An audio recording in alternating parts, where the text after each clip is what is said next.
Funkin' up the neighborhood. I felt full cause the funkin' was good. Funk you in the city, funk you up in the woods.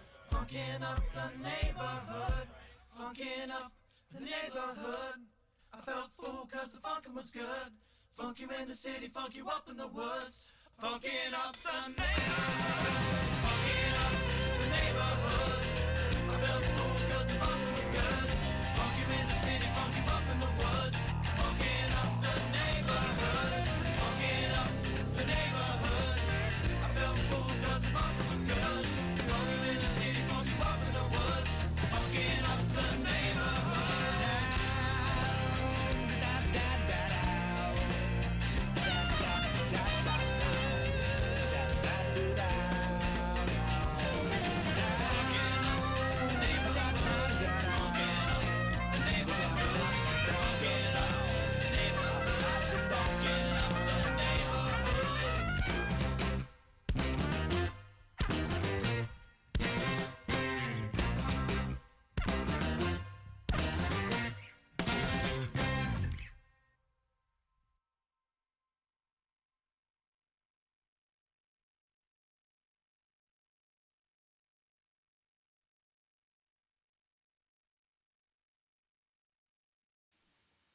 And we're live. And we're back. Sort of. Maybe. Welcome to the Underdog Journey. I'm West. This is David with half of the Goalie Dads United. I got it. We're good. We're good. Okay, had to double check that. We are in fact live. Yeah, we got Michael Zito here. It's the pretty half. There you go. The pretty half. Are you guys still doing the Goalie Dads United? You know, we haven't done a podcast, and I was thinking about that the other day. I don't know how long. It's been a while. It's been a minute. Yeah, they need to get back on it. I yell them at all the time. We gotta get back on the horse. That's all. Yeah, it's one of those things that, like, if you miss a week, it's easier to miss the next week, and so on. So, yep. David and I haven't missed a week yet. We've been going strong for 5.5 years. Yeah, it's been a couple minutes. We've done quick 30-minute. Because it takes us 30 minutes to say hello. It does. From balconies in hotels, on family vacations, with just low enough to piss our wives off a little bit. A little bit. Yeah, right. Balconies of cruises. I missed that one. I saw you in Hawaii. Yeah, Hawaii was gorgeous. I was fine with that. You did one from the hotel lobby one time at a soccer tournament. Yeah, I went live from a hotel lobby. They closed down on us. They kicked us out. Lame. Like, don't you know who we are? Exactly. Like, come on, and next month we're gonna be live from Las Vegas at CES. Yeah. Ooh. Yeah, that'll be fun. It's going to be interesting how we're going to make that work out. But We'll figure it out. Yeah, we haven't quite figured out the logistics, but we'll figure it out. Yeah. Can I host it from here? Can I produce it from here, and you guys just call in? Don't tempt us with you becoming the producer, because don't tempt us with you doing all the work. Yeah, absolutely. I can just set everything up, and I can sit here like a champ. Oh, there we go. So Wes, what are you drinking over there today? I asked you in the middle of a drink. You asked me in the middle of what I was saying, and I didn't hear you. I said, what are you drinking over there tonight? I still haven't gone to the liquor store, so I'm going to polish off Matt's delicious Old Crow. For when you want a little bit of something spicy on your ulcer, Old Crow hits the spot. Oh, that's excellent. So, what do you I'm have? drinking. So I never know. Would you show up at David's and it's like you got water. I got a little iced tea, and there's some iron smoke with a skull on it, which it doesn't bode well for me. I don't think. Have you tasted it? He's a dapper skull. It's really good. I did taste it. Go. I tasted it during the countdown. So it's a toasted wheated. I think I found my my niche. So yeah, that one's probably not smoky though. Like, it's not peaty, right? No, it's not. It's not smoky. Okay. It's toasted, so it gives that.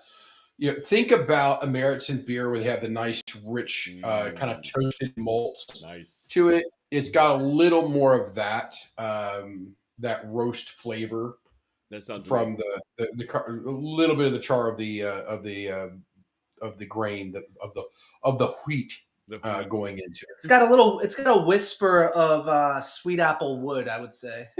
Okay. it. So it has tasting notes on the back of it. Yeah. Nice. Could you tell? Yeah, Is there we it go. is it smooth and oaky? Smooth and oaky. Oh man, I haven't heard that in a while. There was a long time there where you couldn't say the word smooth or because we would drag you across the coals. Like it's freaking bourbon. It by nature it's smooth, and it's made in oaky. So let's just assume that bourbon is smooth and oaky. That's the baseline. Okay, that's the basic. Don't tell me, ooh, that's smooth, because that's the baseline Right. where you're supposed to start. I do have a whole bottle of Blanton's over there, but this happens to be one of the two people that I know, Matt Harmon being the other, that just do not like Blanton's. It must be something about sitting in the background on a couch that makes you really not like That's Blanton's. what it is. Yeah, That's exactly it. So my buddy Dave came over. I invited you over last night. He was he decided to keep his liver intact for tonight, which, to be honest with you, great idea. Good choice. Because you don't drink Blanton's. But I think David and we have to have a new rule. We're not allowed to open a bottle of whiskey. Because it has to be finished? Because you finished the bottle. Because we finished the bottle of whiskey. This is like the third time now we've done that. Just the two of us. And I'm like, you know what? From now on, we're only allowed to drink already opened bottles. You don't have that problem with me. No, That's not a problem we have. No. So I've got over here. I've got a Arnold Palmer. Okay. Got my Arnold Palmer. Sure. I've got my ever-present big-ass glass of water. Of course. Which is how I can handle drinking. Yeah, you gotta hydrate, man. That's the key. What would that be? A 375 milliliters of liquor. I've got my Goslings. I picked these up today mainly because the Bundabergs are still out of stock at my local supplier, because I can't find them anywhere except the Walmarts. And Lord of mercy, the prayer I had to say before going into Walmart 2 days before Christmas. Yeah, this time of year I would never go near a Walmart. Not going to happen. Oh, it's brutal. But this is a Gosling's ginger beer, which if in a pinch. Sure. If in a pinch, I've got another one there if you want one. No. If in a pinch and Bundaberg's not available, this is probably, I would say, my second, but there is one that's in between them, but it's more for mixing, and it's something tree, Evertree, sugar tree. I don't know, something with a tree in the name. Okay. But they only come in little glass bottles. Okay. So is that like a ginger ale, like non-alcoholic, or is it ginger? They're ginger beer, but they're not. They're non-alcoholic ginger beers. Okay. Okay. So it's still. I consider that ginger ale. So ginger beer, you're looking at like a Krabby's or something with a little bit of booze in it. I'm not one to read the nutritional label often. Yeah. If you can't tell. Are you looking at the sugar? Other than a vitamin, I've never seen something almost hit 100% of daily value. 94% daily value of sugar. Yeah. That's so tasty. Yeah. Now, while we're sitting here, let's take a look at the. We're only at 34% daily value on the. I've never seen these slim cans, Arnold Palmer's. Normally, they're like the triple size. I think I got these at BJ's Wholesale Club on like a flat of them. I like BJ's. It's a good wholesale club. Who doesn't love BJ's? It's a good wholesale club. There you go. The wholesale club. Yeah, that too. That's it. But of course, I have Brothers Bond sitting over here as well. There you go. Okay, I can't go wrong. This one's good. This one is along more of my speed. It's original cask strength. This comes out at 114.1. Yeah, I mean it's delicious. So you drank half a bottle of bourbon last night, and now you're drinking cask strength bourbon tonight. David, are Well, you suicidal? Do you hate yourself? What's happening? well, no, It's the holidays. my glass is still empty. I haven't poured anything yet. I'm just saying. Yeah. Holy moly! Wait, is this why this one's near me? It's because it's 80 proof. Yeah, that one's a regular. That's the kids. Give That's like the baby. Yeah. The Well, kids no, table. I mean to be fair, to be fair. your palate is more in the 80 proof range. When we did our blind tasting out there, that's kind of where most people come in, especially when I first started drinking. I wanted nothing to do with the high proof stuff. It's true. Nothing. Most people, when they taste the cask strength, it's a like, sip. oh my God, that's perfect You gotta time. take time with it. Yeah. So yeah, but the answer to your question is yes. I drank a half a bottle of Blanton's.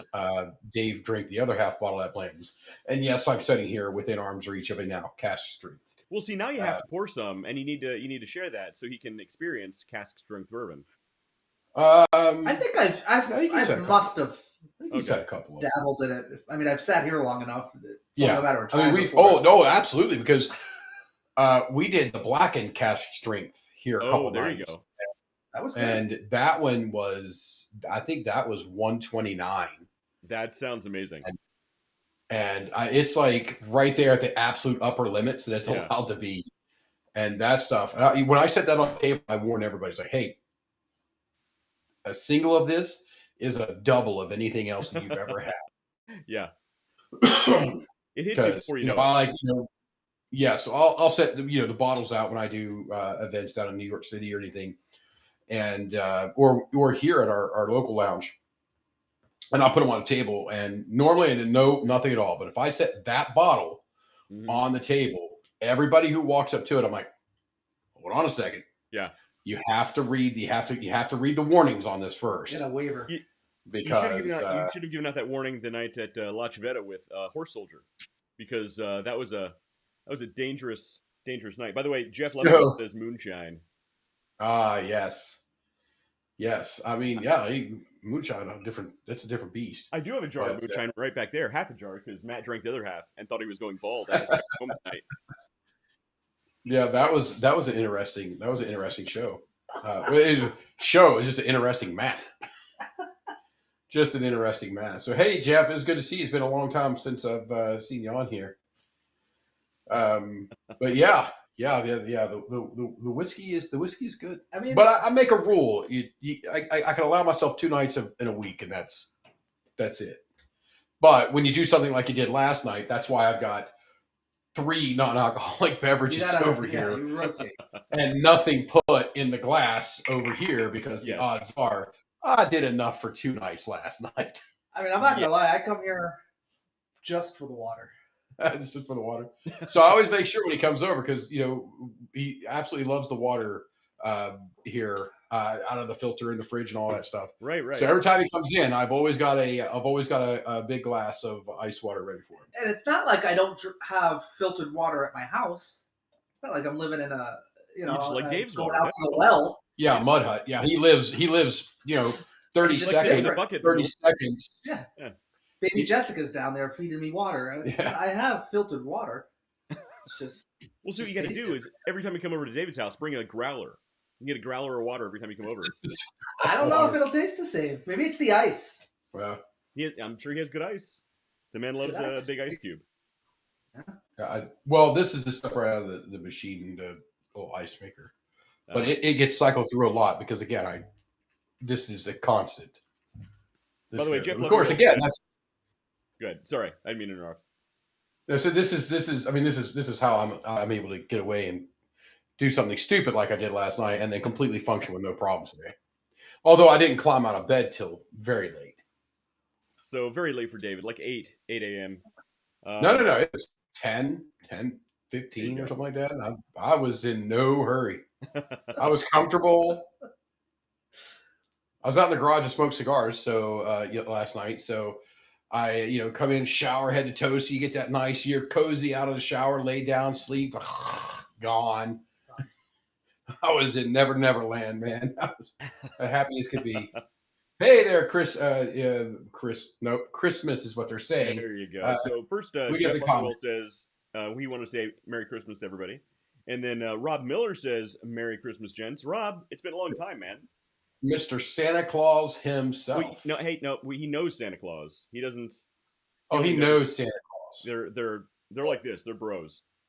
Yeah, so Santa Claus gifted us, the little home or welcome or whatever it is right next to my door out here. There's a sign. Yeah. There's that little sign there. You'll read the back of it, and it says "To the Underdog Journey" or something like that from Santa. And he gave that to Rob to give to us. Well, that was nice. And then when I moved over here, I stole it from West, and it now. No, actually, outside. I think what it was is we were doing a show, and Santa Claus came to our show, and I think he stole that from Rob's house. So Rob gave it to Santa Claus to give to us. Yeah, let's go that way. Oh, so I don't know if you've ever seen the fake little shredded plastic snow. Yeah, you can sprinkle on your Christmas village or wherever, and has or you can take it fixed everything. Or you could take it to a live podcast and you throw it on top of the presenters and everything, and it just gets everywhere. And then, as somebody's escorting Santa Claus out, Santa Claus will be like, which one of these offices is David? And somebody by the name of West may be like opening a door and going, why, it's this one right here. Santa Claus wanted a tour. That's all. I think there might still be some of those little flakes float. That was 5 years ago. I think it was 5 years ago. Like right now. It was our first Christmas. It was our first year. Yeah. Show. So it would be like 5 years ago now, and I bet there's still some of those flakes in the corners of that freaking office. My keyboard vacuuming out the keyboard. It's everywhere. It was great. It's a good laugh. It was a good laugh, though. But Jim Wagner says Merry Christmas as well. There you go. And Rob says magic snow, boys. Magic snow. Magic snow. I thought that was cocaine. Well, look. Rob would never admit to that. But Santa Claus does have a lot of energy. Santa Claus is very high energy, so. Yeah. But Rob, we do miss you. Just don't cover David's home office in the magical snow. No. I'm just saying, somebody says magic snow, don't you automatically think cocaine? I mean, it depends on the context. No, I can't think of a context that I wouldn't think. I don't know that I've ever heard cocaine referred to as magic snow. Magic snow, I would think is something. There's not a context I could think of this way would say magic snow, and my mind wouldn't go, "Oh, you're doing cocaine." Huh? It makes sense. Magic snow, sure. Makes you just want to sniff get a little itchy in the. Yeah, your sinuses get itchy. Yeah. I don't know. It clears you right out. There you go. Mixes well with bourbon, I hear. Yeah. I'm joking. Rob's over there doing a rail off of an elf's butt right now. Just, yep, magic snow. This show took a turn, by the way. This show takes a turn real quick. Was it the elf? Was it the elf that got you? I got a visual now. It wasn't the magic snow. Rob says he moved, but still on Santa's list. Oh, David moved, but still on Santa's list. He knows where you live, David. Oh, he's moved. Okay, I thought you said he moved. I'm like, oh, he's that's right, Rob. Which list is David on? I have a feeling I know which list it is, especially after talking about magic snow. We'll find out in 2 days. There's a couple memes that I trade back with some people back and forth, and I go, we're going to have to answer for this at the gates, right? Right, exactly. This specific one, you better remember it, and you better start working on your excuse now. Right. Because there, it's coming back up. You're going to get there. If you're Catholic, St. Peter's going to be standing there and be like, guys, I got a list. These group chats that you guys do, we've been waiting for you. I don't do many group chats like that. I do a lot of individual. No, your problem is the Instagram.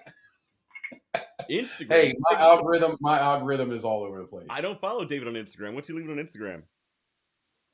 I don't leave too much on Instagram. I'm sensing like I said I don't do too much on Instagram. I'm picking hate crimes in at least 3 countries. Oh, easy. Easy. But it's not my content. I'm just looking at this going, hey, that's funny. Who's gonna push who I'm gonna send this to, and it's gonna push them and it's gonna mess up their algorithm like nobody's business. I'm gonna send it to these guys. There you go. Well, the interesting part to me is when you send one Instagram reel, the next 20 minutes, if you're in there, you just see nothing but that type of content over and over and over because it knows you sent it. So I think about the stuff you send me, and then I wonder what your actual feed looks like. Oh, it's bananas. Because it's bananas. It's such a wide range. It's everything from parenting to youth sports to it's bananas. Cooking, heavy cooking though. A lot of cooking. I do watch a lot of cooking stuff, but that's not what I share. No, apparently not. I think it's kind of algorithm like Salvador Dali would look at and be like, "What the fuck is this?" Oh. It's images from my brain that only Albrecht Dürer could paint. Exactly. The Rube Goldberg machine that must be David's algorithm is running over time. I can just picture it now. Somewhere at Google's, there's just a room. There's like click, click, click, click, click, click, and it's just one thing and another, and then a balloon floats up, it pops, and it sets off a sound. It keeps on going, and they're like, you know what? This is as good as we can get. You know what somebody needs to do? Somebody at one of these really big tech firms needs to develop an app that is a 100% customized LLM, a personal AI that only learns from your algorithm. So you can actually download this, and it basically be like speaking to the inside of your psyche, and you can realize what a monster you actually are.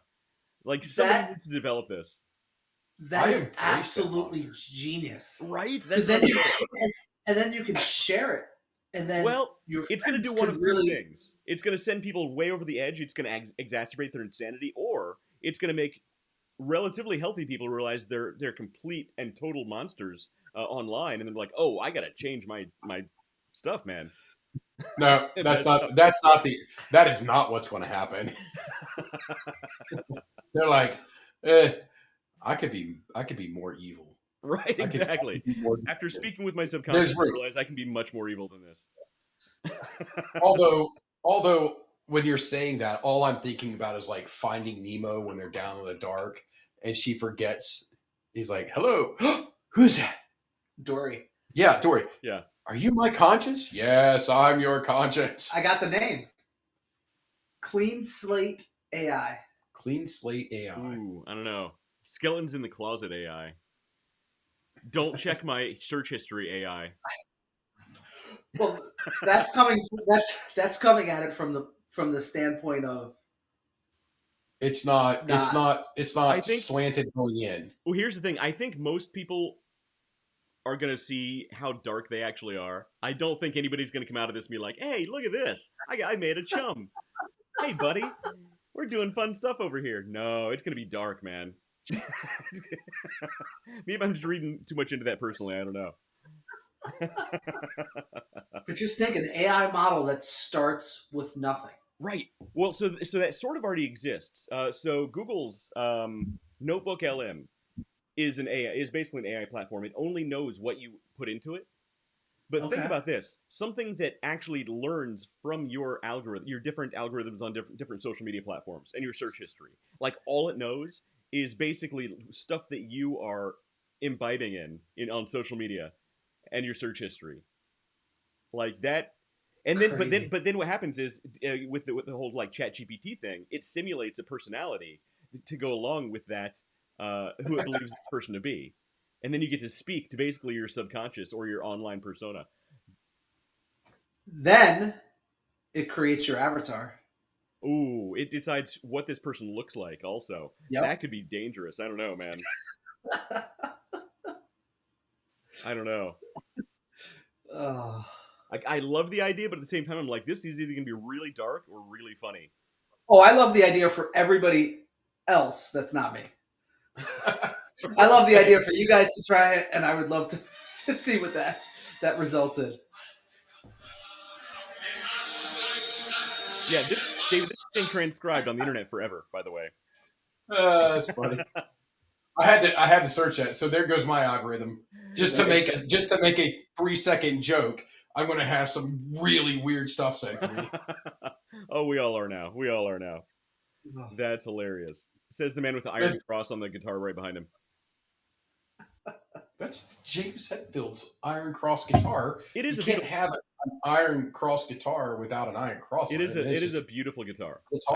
I wasn't denigrating the art of James Hetfield's guitar. All right, go ahead. This one over here is going to be switched out. I think after Christmas, I'm going to replace. I'm going to keep it. The guitar, the SG that it usually is up here on the other side. Yeah. And I'm getting the snake bite, the all black James Hetfield snake bite to go on this side. So yeah. Nice. You say so. Yes. No, that's gonna be awesome, man. I can't wait. So, just so you guys know, I don't have a topic for tonight. I thought we'd just shoot the breeze right before Christmas. Well, considering you could have written a topic, David. All right, the topic tonight. Well, that works out well for me though, because I normally don't jive with a lot of your topics. The topic for tonight is all AI and aliens. Dude, Sigourney Weaver's coming. So wait a minute, we've got it. So West, have you checked your Facebook messages from me in the past week? No, I'm a grown up and I have text messaging on my phone. Okay, well I'm not going to send you a Facebook thing to that. Should I bring it up?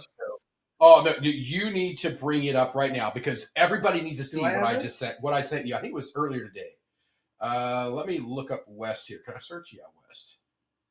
Let me make sure it's nothing. Oh yeah. It's absolutely literally the last thing. Literally the last thing I said. You just put it on the screen. Because I know you can do that. Put it on the screen. Don't watch it first. You can't watch it first. Whoa. West, think about it. Pull it up just to have it ready. Wait a minute. No, it's cool. It's cool. But everybody who's ever watched this show, especially and you especially, are going to get this and absolutely love this reference. it. Is not a fest. It's Festivus. There we go. All right, hang on. I gotta adjust your screen here. I didn't plan to bring up this. Hey, we're not important right now. Well, it's best that they can see you and what's on the screen. Yeah, I wasn't sure what that was at first. It looks like a baby. That's a car that's wrapped in it's a car? aluminum foil. It doesn't. Or if you're in Great Britain watching this, aluminium foil. Or wait, they don't call it aluminium foil. What do they call that? Tin wrap or something like that over there? I don't know. And the audio may come up for this. It may not. I'm gonna turn on. The audio is very important. All right, let's see if the audio plays. Nope. Oh. There it came. It came up. So have you right there? Government spy. I'm telling you. So have you right there? Government spy. You trying to say this? I'm telling you.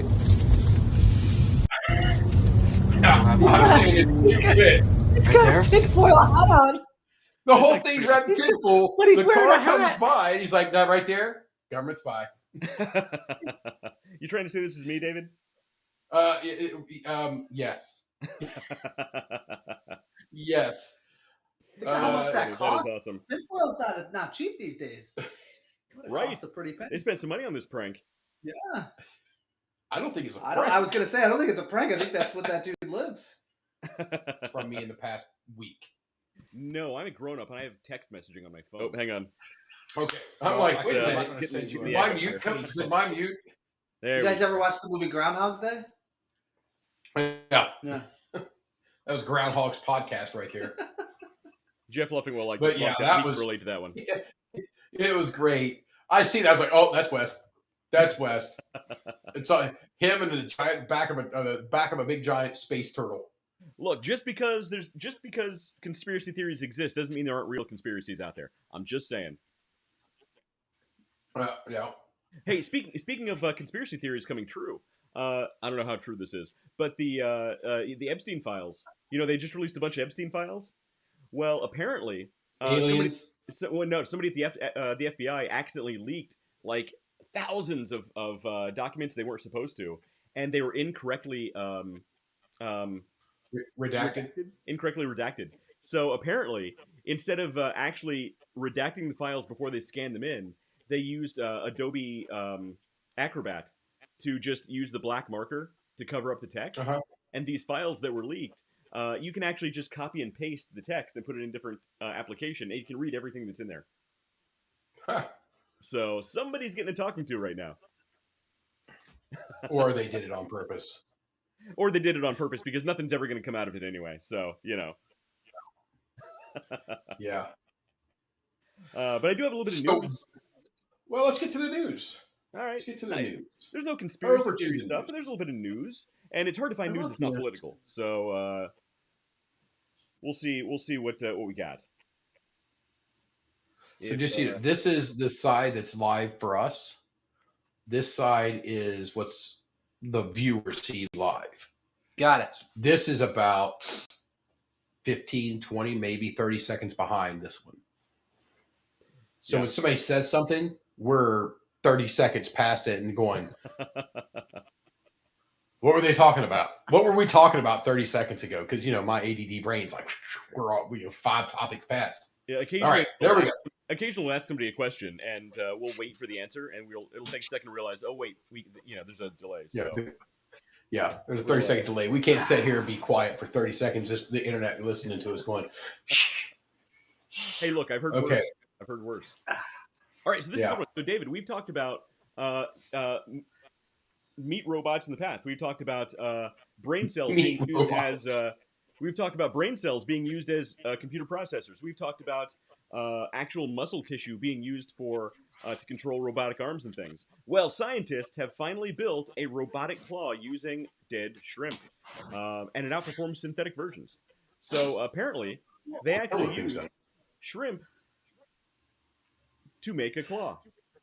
I don't know how this is going to help anybody, but it's kind of cool that they did it. Wes, can I interrupt for a second? Please do. You said scientists have finally built a robotic claw. Isn't this something you've been waiting for?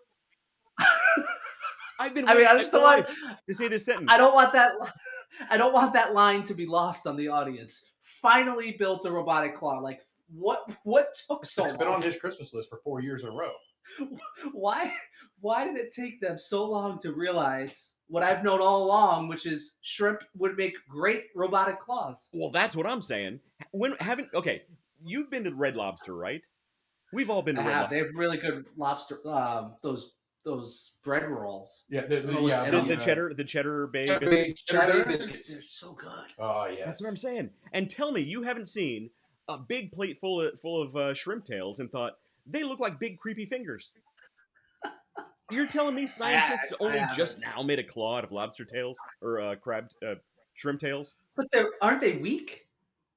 No, they're surprisingly strong and flexible, is what they're finding. They're actually much more efficient than the robotic models they've been building. Huh. Yeah.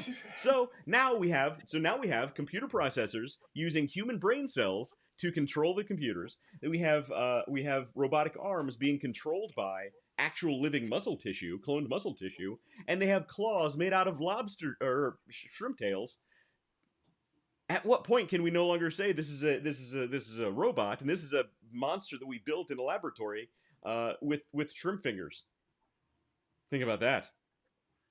I'm sorry. I was a quick glance around here. Will you pick up that book that's right there? I saw that book. Yeah. Does it? And I thought to myself, I'm going to come back to this. Does it talk about shrimp fingers? Well, this is Marcus Aurelius's. It's his new one, right? Yeah. He just wrote this last week. Marcus Aurelius. He's a New York Times best-selling author. He rarely talks about shrimp fingers. Yeah, but it's just my meditations. There's meditations in here. I've got raving fans over there. I've got cigar magazines over here. Most of them have never been opened. It's his new one, written in Greek by the Roman emperor. Yes, but what's not in here is Mary Shelley. Well, okay. Look, Marcus Aurelius, his shrimp fingers were a little ahead of his time. I'm just saying. I'm just saying, while you're sitting there like every Christmas, like, am I going to open up some shrimp finger robot? I don't know. We got robot toys. I don't know. The only thing that could make this more of a dream for every nerd out there is to get those little bugle triangles and put them on the end of the shrimp fingers. So they have the little claws, and then it's a done deal. All right. Now, if you did that, now I'm on board. Right. I'm telling you, David. I love Eagles. You read this? Yeah. This is a great book. Yeah, you actually should read Meditations. Matt still has my copy. I'm kind of pissed because I wanted to read it after I let him borrow it. But I've read it a dozen times already. But it's one Meditations is amazing. That's a good entry book, and a good, more than entry book, for stoicism and calming your mind and all kinds of stuff. This is a great. That's the one I'll go back to over and over and over. I'm more of a fiction reader. What's your style of fiction, Douglas? I go for Douglas Adams. What about you? When I say fiction, I mean I read Forrest Gump when the movie came out. Okay. There you go. That counts. It was pretty good. As long as you didn't say Dan Brown. You say Dan Brown. I gotta. I got Dan Brown. You know what I did right read? there. I don't know if this counts. It was on Audible. I don't know. We'll count it. Yeah, it Let's counts. count it. We'll count it. Ready Player One. Okay. How was that? I didn't read the book. That was I didn't read it either. I had someone read it for me. Was the Iron Giant in it? No. I don't know. All I know is the movie. I don't know. I don't remember an Iron Giant. I did watch the movie, but it was really good. And when that book was over, I felt like part of me left with it. Like those were really good stories, and Okay. It sounds very good. It sounds good. I heard they're making a Ready Player 2. I'd watch that. I'd give it a shot. I did. I think it might be right? yeah. I heard that something was coming up that. Yeah, I like some of the older fantasy books, like Gordon Dixon and David and Leah Eddings, things like that, like the Belgariad series and the Malorian and whatnot. I mean, those I get into when I start reading them. Even now, if I dig into them occasionally, I'll just get an itch and be like, hey, I kind of want to reread that. And each one of the series is 5 books long. And I wonder what they're into, wonder what they're doing tonight. And I would open it up, and the next thing I know, it's 3:00 in the freaking morning. I'm like, all right, I got to put this shit down. And I can't get into books. It's a dangerous habit. It is a dangerous habit. I spend a lot It's a of good time. habit, but you will disappear from the world for huge When chunks of time. You look up, you're like, you guys both read. When do you read? Like, what is the? Like, you guys are both busy guys. So Yeah. I don't get a Go chance ahead. to read a lot during the day because my kids are around. So after my kids go to bed, I read at least 10 pages every day, just as I at least make myself before I can do anything else. And then sometimes I'll just get caught up and I'll keep going. But I do need to go back and read Mary Shelley though, and I'm gonna think about Frankenstein with freaking shrimp fingers. And tell me you're not gonna think about that. He's a little less scary now. He's a little less scary. Oh man, I do actually want to reread Animal Farm. Not to get political, but I have some very poorly thought out ideas about the new Animal Farm movie they're making. I won't bore anybody with that stuff. I didn't know. I've never heard of Animal Farm. You know Animal George Farm? Orwell. Is that George Orwell? It is George Orwell. Some animals are more equal than others. That's where they come from, Alrighty. David. So we'll have another offline conversation about that. But oh boy. Anyway, Yeah. so more news. No more shrimp fingers, I promise. Yeah, I was talking to an airline pilot yesterday at an undisclosed location here in Syracuse area, and he was talking about the TSA because they've got to go through them too, and he's talking about the fork and knife little bundles that they give the passengers for their food. If you're in first class, they're actually metal, and TSA will occasionally take them from him. There's a plane, and I'm the guy flying the plane. And I said, look here. Now, this is going to offend some people because my wife gets pissed off that I use this phrase. I looked at him, I was like, anytime you get like that, just think to yourself or say it out loud, depending on how much ruckus you want to cause. Little people for little jobs. That's their box. That's it. They do not have the ability to think outside of that box. They have the power inside of that box. Well, they shouldn't. They're going to take it. Something like TSA, there shouldn't be any gray area. Those are the people. He's going to walk onto the plane and get another one of these. Go ahead. It's not on me. I stopped you.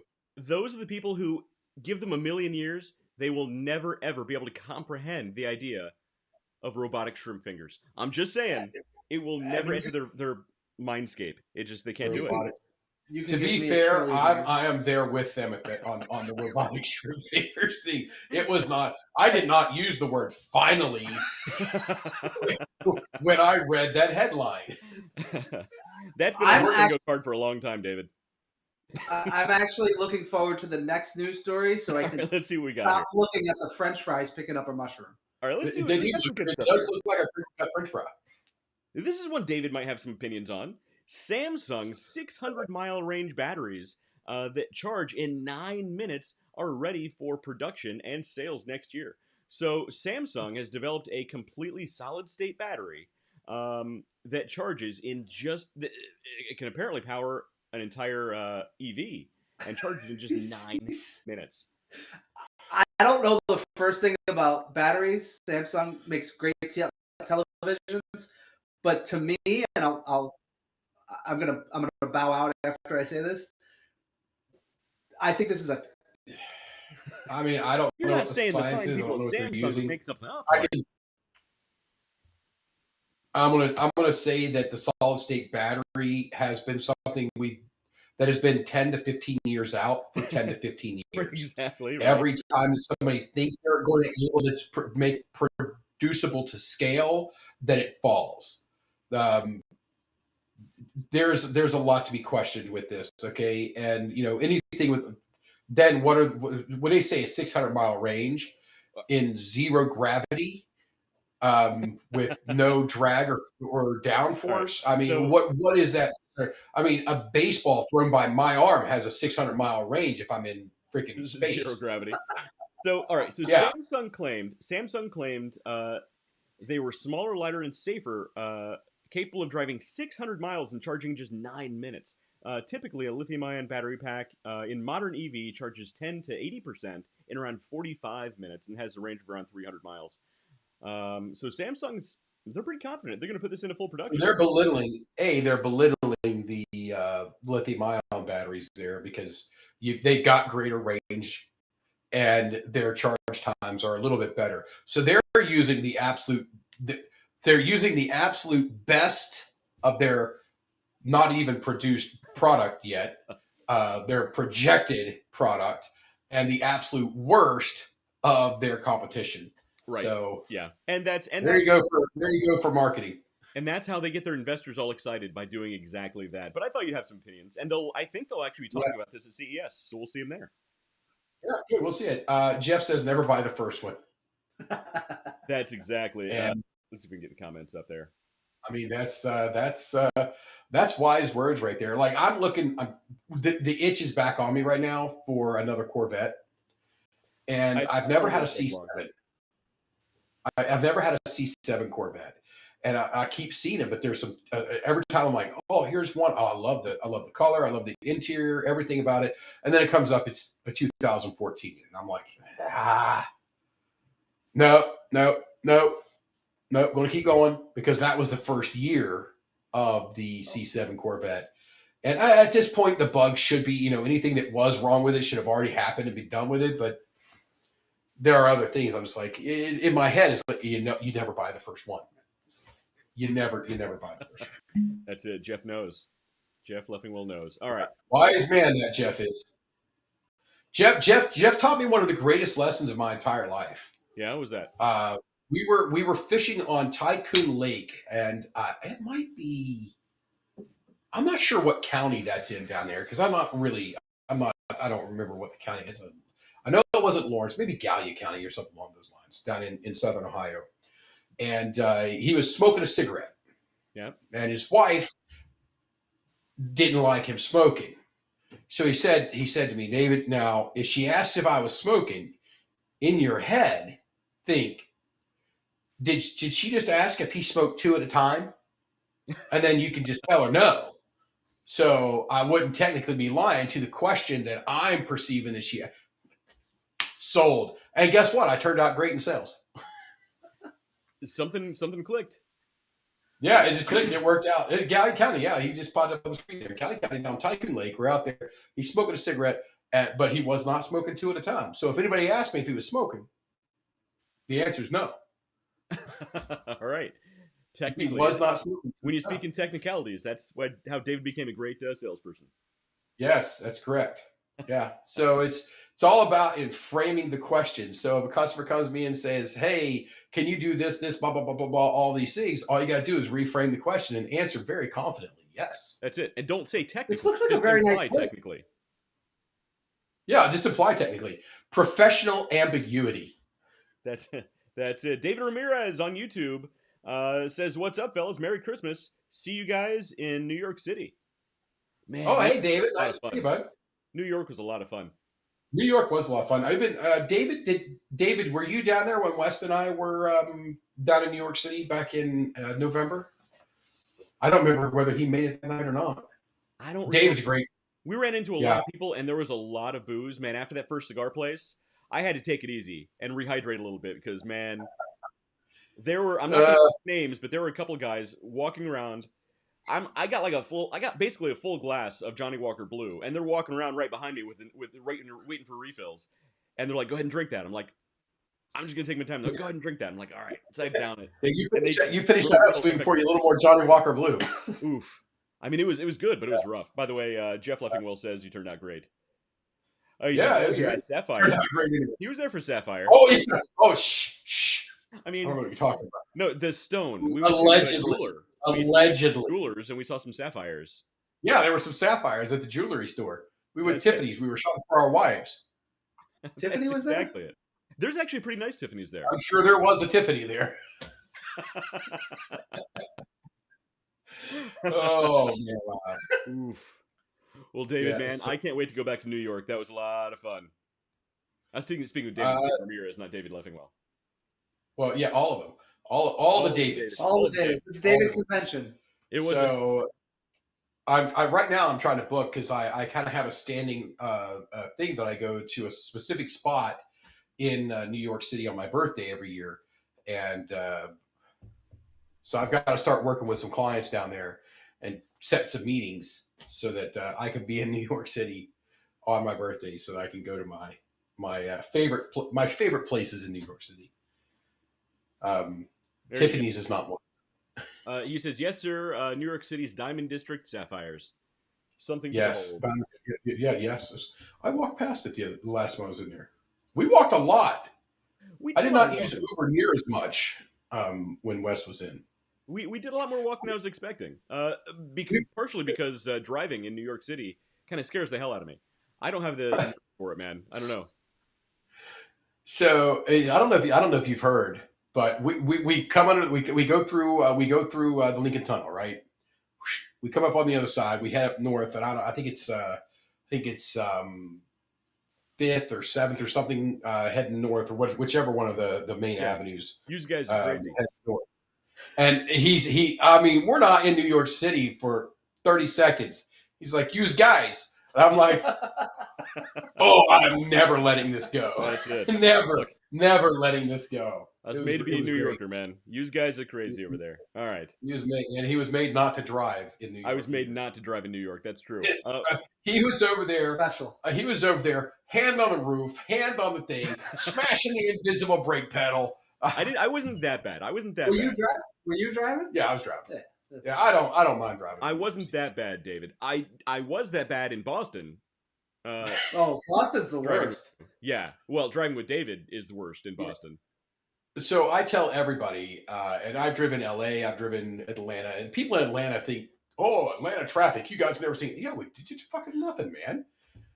Miami to me is worse than Atlanta. Yeah, Miami's nuts because you got the 80-year-old people going 20 miles an hour. You got the 20-year-old going 80 miles an hour, and it's just a whole cluster of beans, right?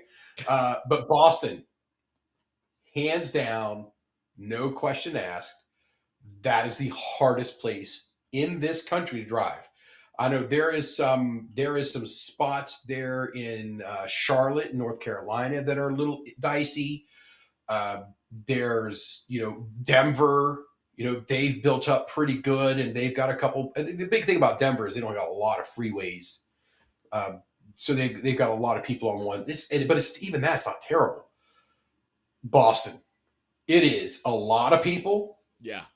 Narrow AF streets, really narrow road. and David's driving like 8. they are all One- trash. Yeah. And they're really weird turns. Yeah. Like there's not Like Boston's like there's not Yeah. a straight line. we get it. The guy who left the bar, the saloon, 250 years ago was drunk and his horse kind of wandered. You didn't have to build the They freaking didn't have to road leave the path that way, right? They could have straightened Just it out. because the horse just kind of was like, "What are you doing back there?" For 3 steps to the left, you didn't have to put a big turn in the road. You could just make it straight.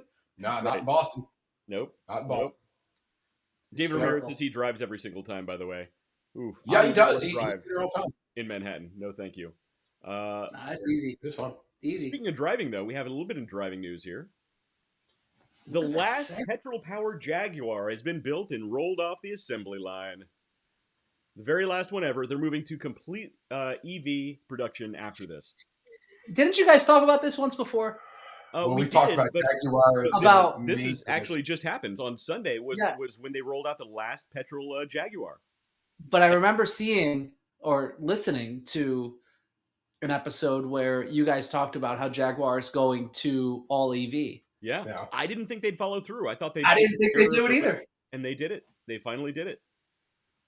Okay, Finally. so I'm going to They set the finally over did it. under at They're 24 installing- month. So all of their factories are going to be equipped with robots with shrimp fingers. Yeah, yeah. You know what? I think you need more Old Crow. Old A comment Crow. like that deserves Old Crow. Old Crow. When you need a booze that looks good wrapped in a brown paper bag, go with Old Crow. I don't want to get off topic, but you guys talked about crows. I had crows in my backyard the other day that killed a bunny. What? They did what? True story. They They killed a killed who? bunny. They killed A bunny. crows Killed a An bunny. actual bunny. They killed it? Shit you not. So wait a minute. I have it Wait, on video. Wait. This is gold. Thank you. Was it a murder? Was it a murder of crows? But I'm I believe it was. I don't think the bunny did anything wrong. Ah! It was a murder. There was Oh, Good one, David. there was a flock of crows is called a murder, I- Marge. A murder. Murder of crows. all right. Let's go back to Oh, Jaguar. the crows killed a bunny. They killed Was it a a- murder? I didn't Oh think my it was god. possible. that's Did just were they freaking- eating it or were they just being jerks? They scavenged. They destroyed it, and it was a live bunny at one point.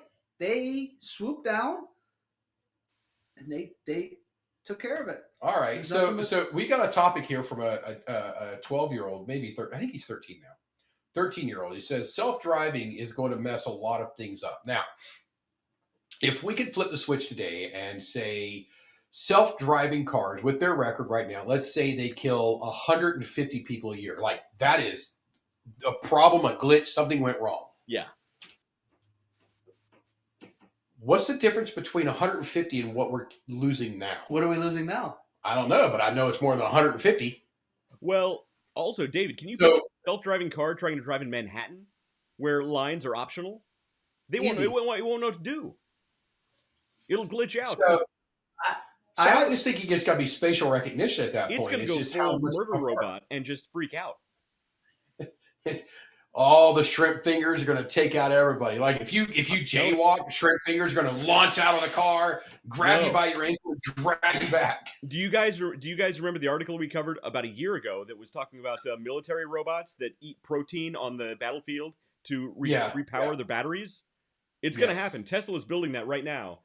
These things are going to drive in Manhattan. They're not going to know what to do. They're going to be equipped with shrimp finger claws, and they're going to swoop up people off the streets to repower their bloodthirsty fuel cells because people. I'm telling you, we've given Hollywood like 6 good ideas for I mean- shitty movies tonight.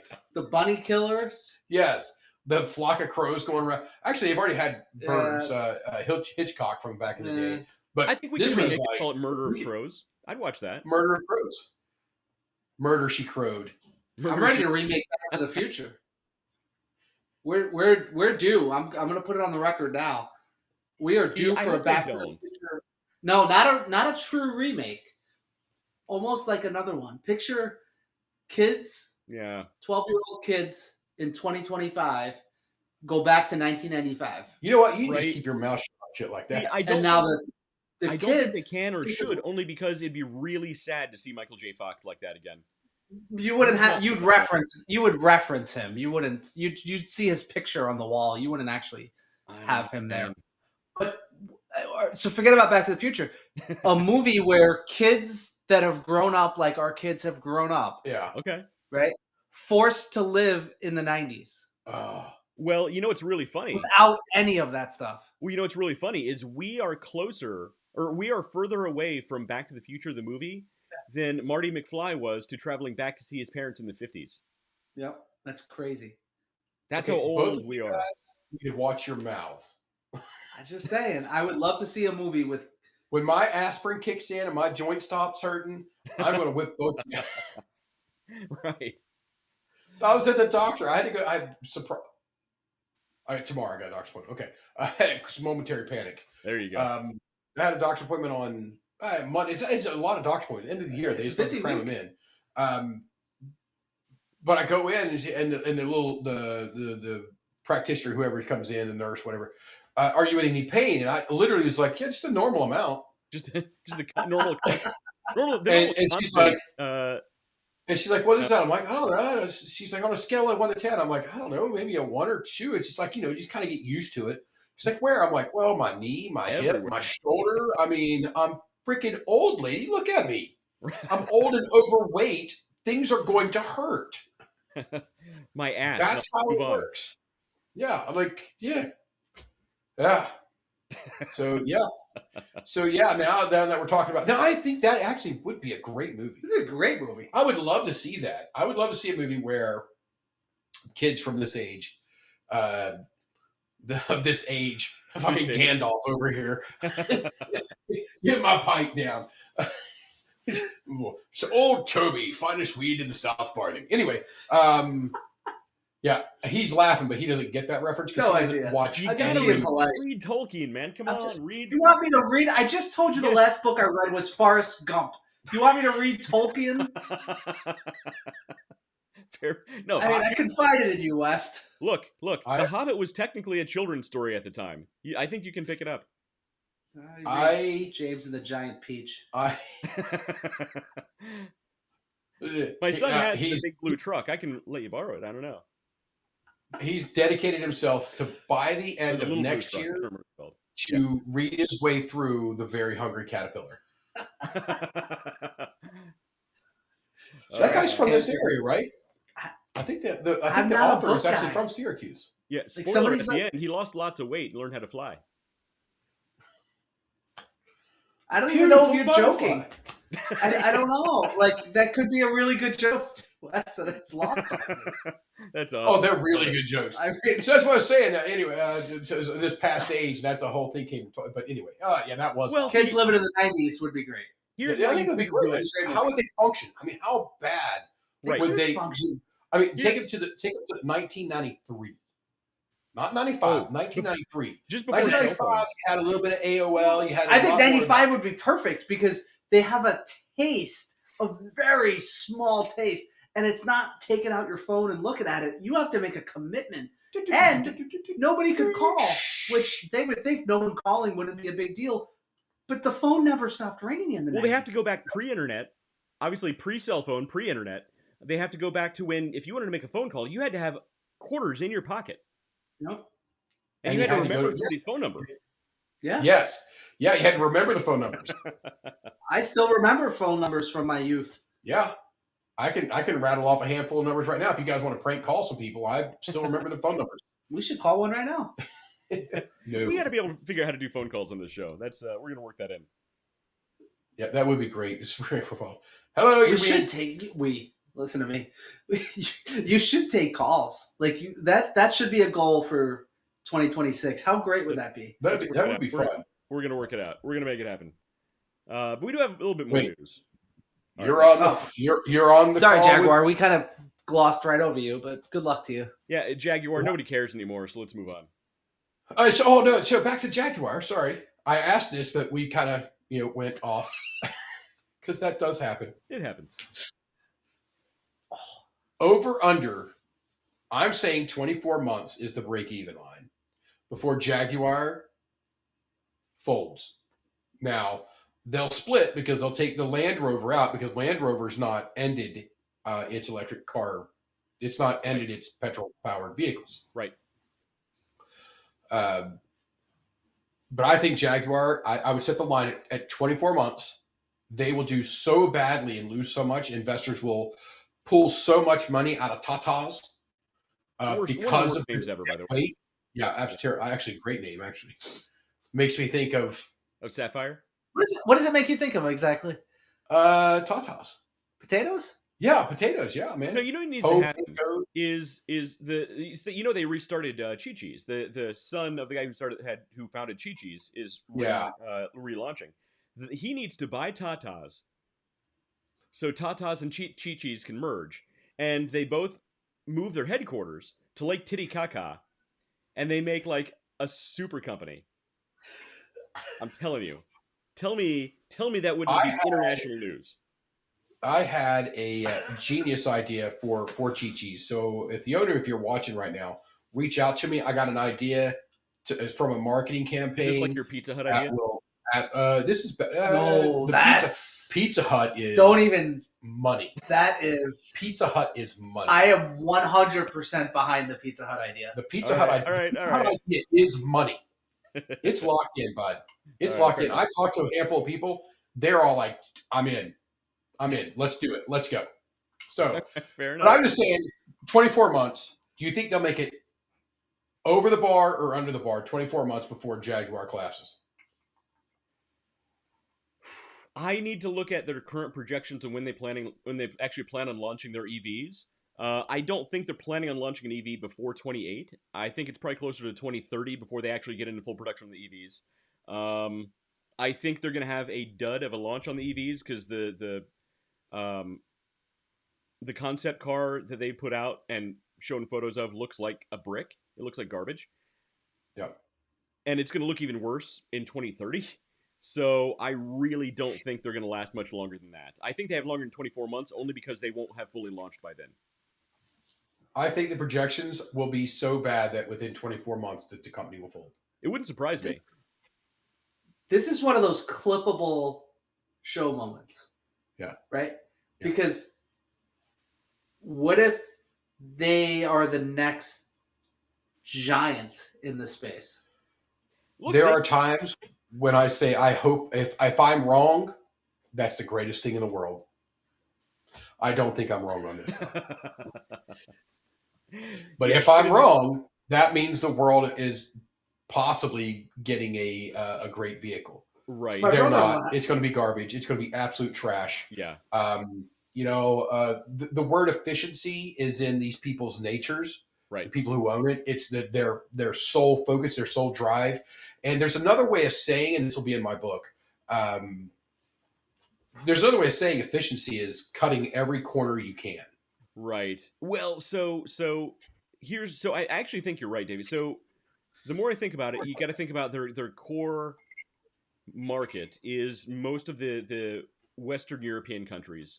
I think within 24 months, there will be multiple civil wars happening in different parts of Europe. I think it'll be untenable, unrealistic. Yep. Pick any word you like. It'll be unrealistic for the average person, even upper middle class average person, to be able to buy an EV, especially of the price point that Jaguar will put that out. I think it's going to crash and burn because economically people won't be in the right place. Politically, they won't be in the right headspace. And I think something David and I have both been calling for a long time is I think the nostalgia bug is really going to kick in. And people are really going to be hungry for the nostalgia of what Jaguar used to be versus the vision of what they're trying to push it to be. Yeah. So I think you're right. I think it's going to fall flat. It's going to fall flat. What I'm saying is the projections on it are going to go so poorly that within 24 months, people will start pulling their money and they'll sell off the Tata stock, and they're going to have to that whole division, this whole thing. I think I would they put money on a couple the of the garbage vehicles. The garbage vehicles they have, they can keep those. That's going to be their garbage vehicles that they sell to people. And honestly, I am with you. I think as Tata's sag, they will decide to list and separate, and they will remove the left from the right and have Jaguar go in one direction and Land Rover go the other direction. And when it's on its back. And Tata's, as they're sagging, will decide to sell off Jaguar. Well, I'm going to go out on a limb here, and I'm going to lift them, and I'm gonna take the over. I think they're going to come through on the other side. You're not going the under. You're going to go over? I'm going to take the over. All right. Tatas are. They're world renowned. Yeah. They're really a product that. They are a product. They're a sight to be seen. It's true. It's a product. It's a world renowned product. You're right. But it's the sagging Tatas, the Tatas that people want to see, though. Right. I think it's just going to make people sad. Whether they're sagging or they're like pointed in the right direction, I think. I'm behind them. All right, you got me on that one, bud. That was a good one. You broke me on that one, bud. That was a good one. There you go. Oh, man. Sometimes this is almost... It just takes the right support. And they point in the right direction. All right. So speaking of petrol-powered Jaguars, gas prices fall to a 4-year low as millions embark on holiday road trips. We don't do politics on the show, so I'm not going to give some of the political reasons why this is being pointed in that direction. This actually comes from CNBC, so not a. I don't know. Anyway, moving on. I'm just saying, if you want to refill some gas tanks, right now is probably a good time to do it. So hold on a second, because I can fact check this, because I'm of the age where I log my gas. Yeah. And I can tell you that this is a national average, though. This is not regional. Okay. So this is what I would like to see. $3.09 a gallon. This is what I would like to see is the difference between the price of crude oil and then the individual state's tax percentage on a gallon of gas. Yeah, and that's it too. So individual because states, as that price of crude falls, certain states increase their actual state taxes on the gas, on the petrol. Yep. And maintain a price. So the state gets money versus other people. So it does actually make a big difference in what state you're in as well, because different states have their own taxes required. Also, a lot of states have different rules as far as how low different gas stations and companies are able to lower their prices at different times. But I can tell you right now, we pay a decent amount in taxes here. Yeah. But our throughway and our roads, we don't bat an eye. Like if they call for a foot of snow in Columbus, what are you guys going to do? That's going to be an event. Grocery stores, they buy up all the eggs and milk and bread, and they fill up their gas. Nothing happens. And if we get a foot of snow, if we get a foot of snow here, we're like, you know what? Give them 45 minutes to clear the roads. We'll be out there in a little bit. Right. 45-minute delay is not what you're right. Yeah, you guys get a whole level of snow. So the price you pay for that type of service is taxes. Well, and you're right. Stuff like that's not free. I get it. I totally get it. I'm not speaking poorly. Yeah. I was just. But it does vary across the price thing there. But it is nice that hell, even at $3.09 a gallon over here, I don't remember what I paid. Wait, you logged? Don't get me started. December 22nd of 2023, I paid $3.08. Log your gas? Yeah. I paid $3.08 a gallon. Yeah. And December 20th of 2025, 2 years later, I paid $3.09. Yeah. Sure. Yeah. So this is a national average, though. Sure. It's saying, let's see, the average price of unleaded gasoline in the U.S. has been below $3 a gallon for most of the month, the lowest level since 2021, according to AAA. The association said it's shaping up to be the cheapest December for drivers filling up their tanks going back to the pandemic year of 2020. So let's see when the high was. I'll tell you, that was a great year for travel. I can The check high that was if you'd like. $5 a gallon in June of 22. And The national average. So let's see. April of 2020 was $1.77. Oh my! Yeah. Do you remember how great it was to drive and travel? What it says, in 2020? April 2020 was the It was national freaking average awesome. $1.77. Let's see what I paid. Oh yeah, driving during April- the pandemic. I missed the pandemic, man. It was great. It was the best. Yeah. 2/15, April 22nd of 2020. Yeah. So so here in Columbus, You keep like a spreadsheet? It's an app. Oh, it's an app. It's the greatest. He keeps an Excel document of the gas he paid and where he paid for it. Who I the could tank export it was, if you'd like. what their favorite coffee mix was. He's very thorough. I couldn't tell you what the price of gas is right now at all. I have no idea. It's funny. In October of 2013, it was $3.61 a gallon. Ah. So we've come down quite a ways in the last 12 years. That's when I started. And the funny thing is I won't go into politics, but I mean, look, if you want to fill up your gas tanks, now's probably a pretty good time to do it. Well, I would say the best time to fill up your gas tank is before you run out of gas. That is the best time. Really sound advice. Yeah. David. So you got any more news? I have a little bit more sort of quasi news. It's Christmas related though, since it's 2 days before Christmas. You want some Christmas info? All right. Yeah, let's get Christmas info. Wow. All right. And by Christmas info, I don't mean like marketing or sales. I mean like Santa Claus Christmas info. You want some Santa Claus info? Put the children to bed. No, this is good stuff. This is Okay. This is really good stuff. All right, so here's one.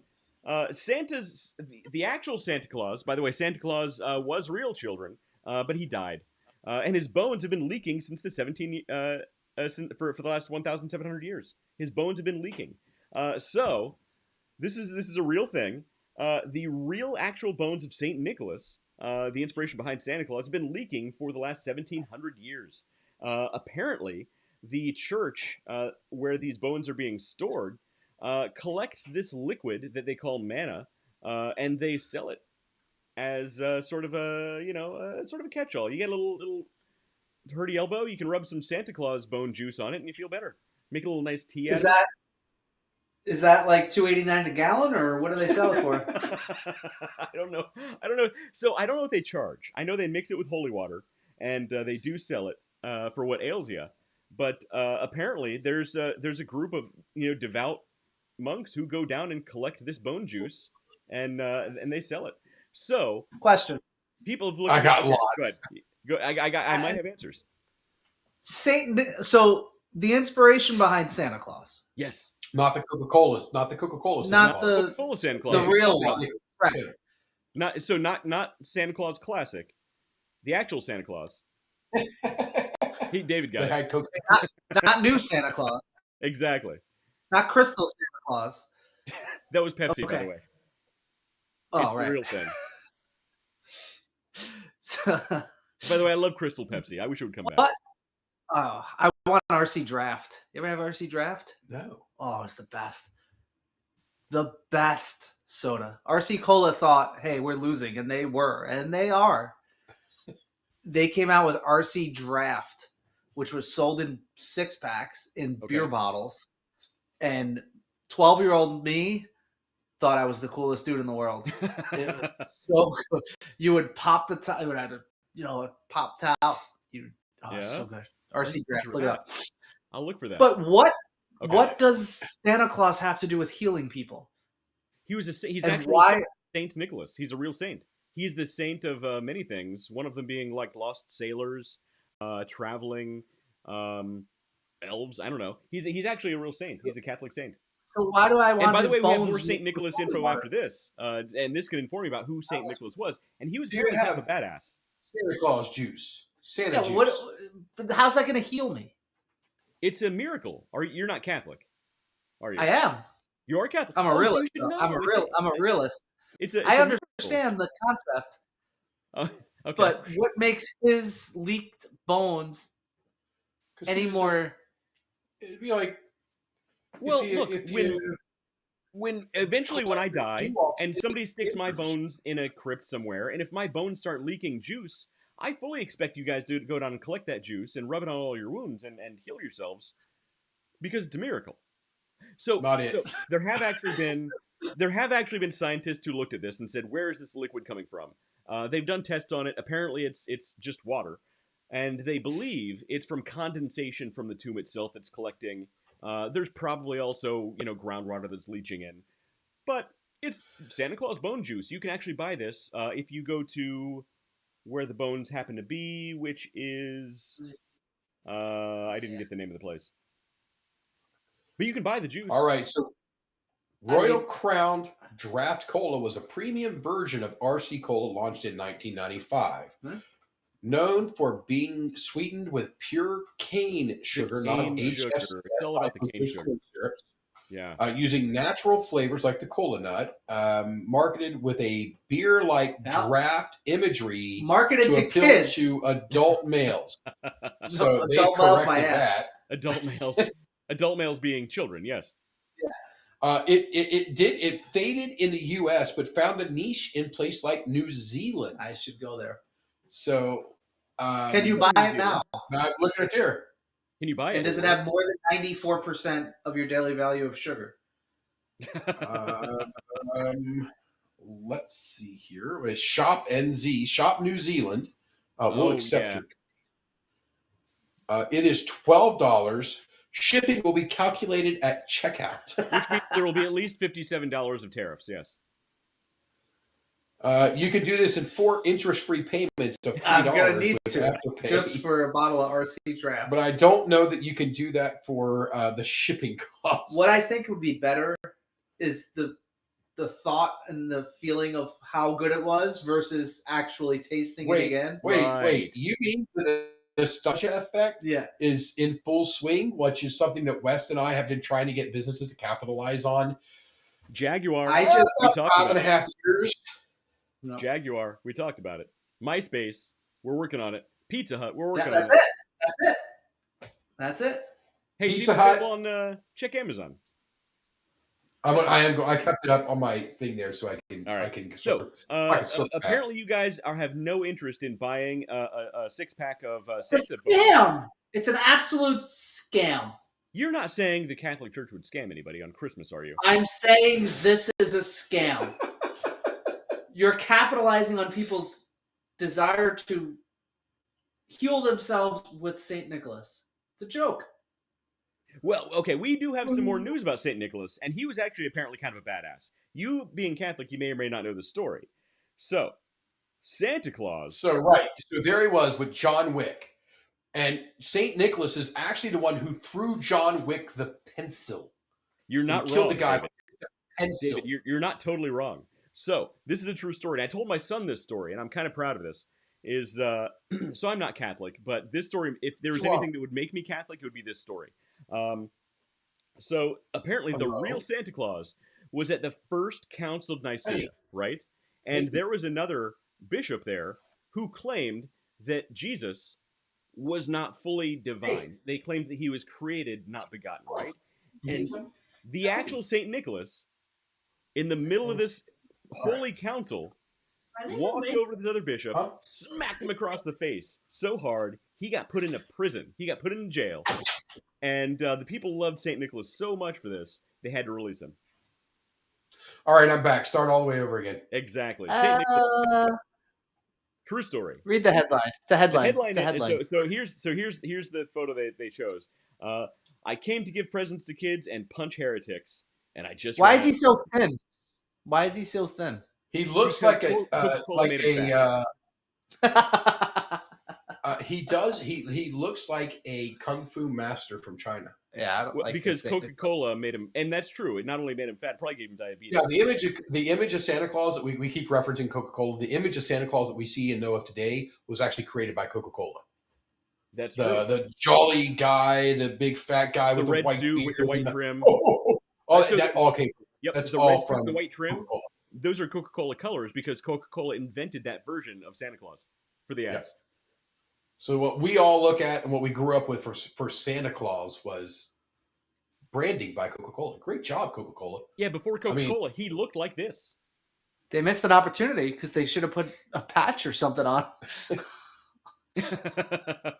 Put like the race car, the NASCAR drivers, all the patch. Yeah.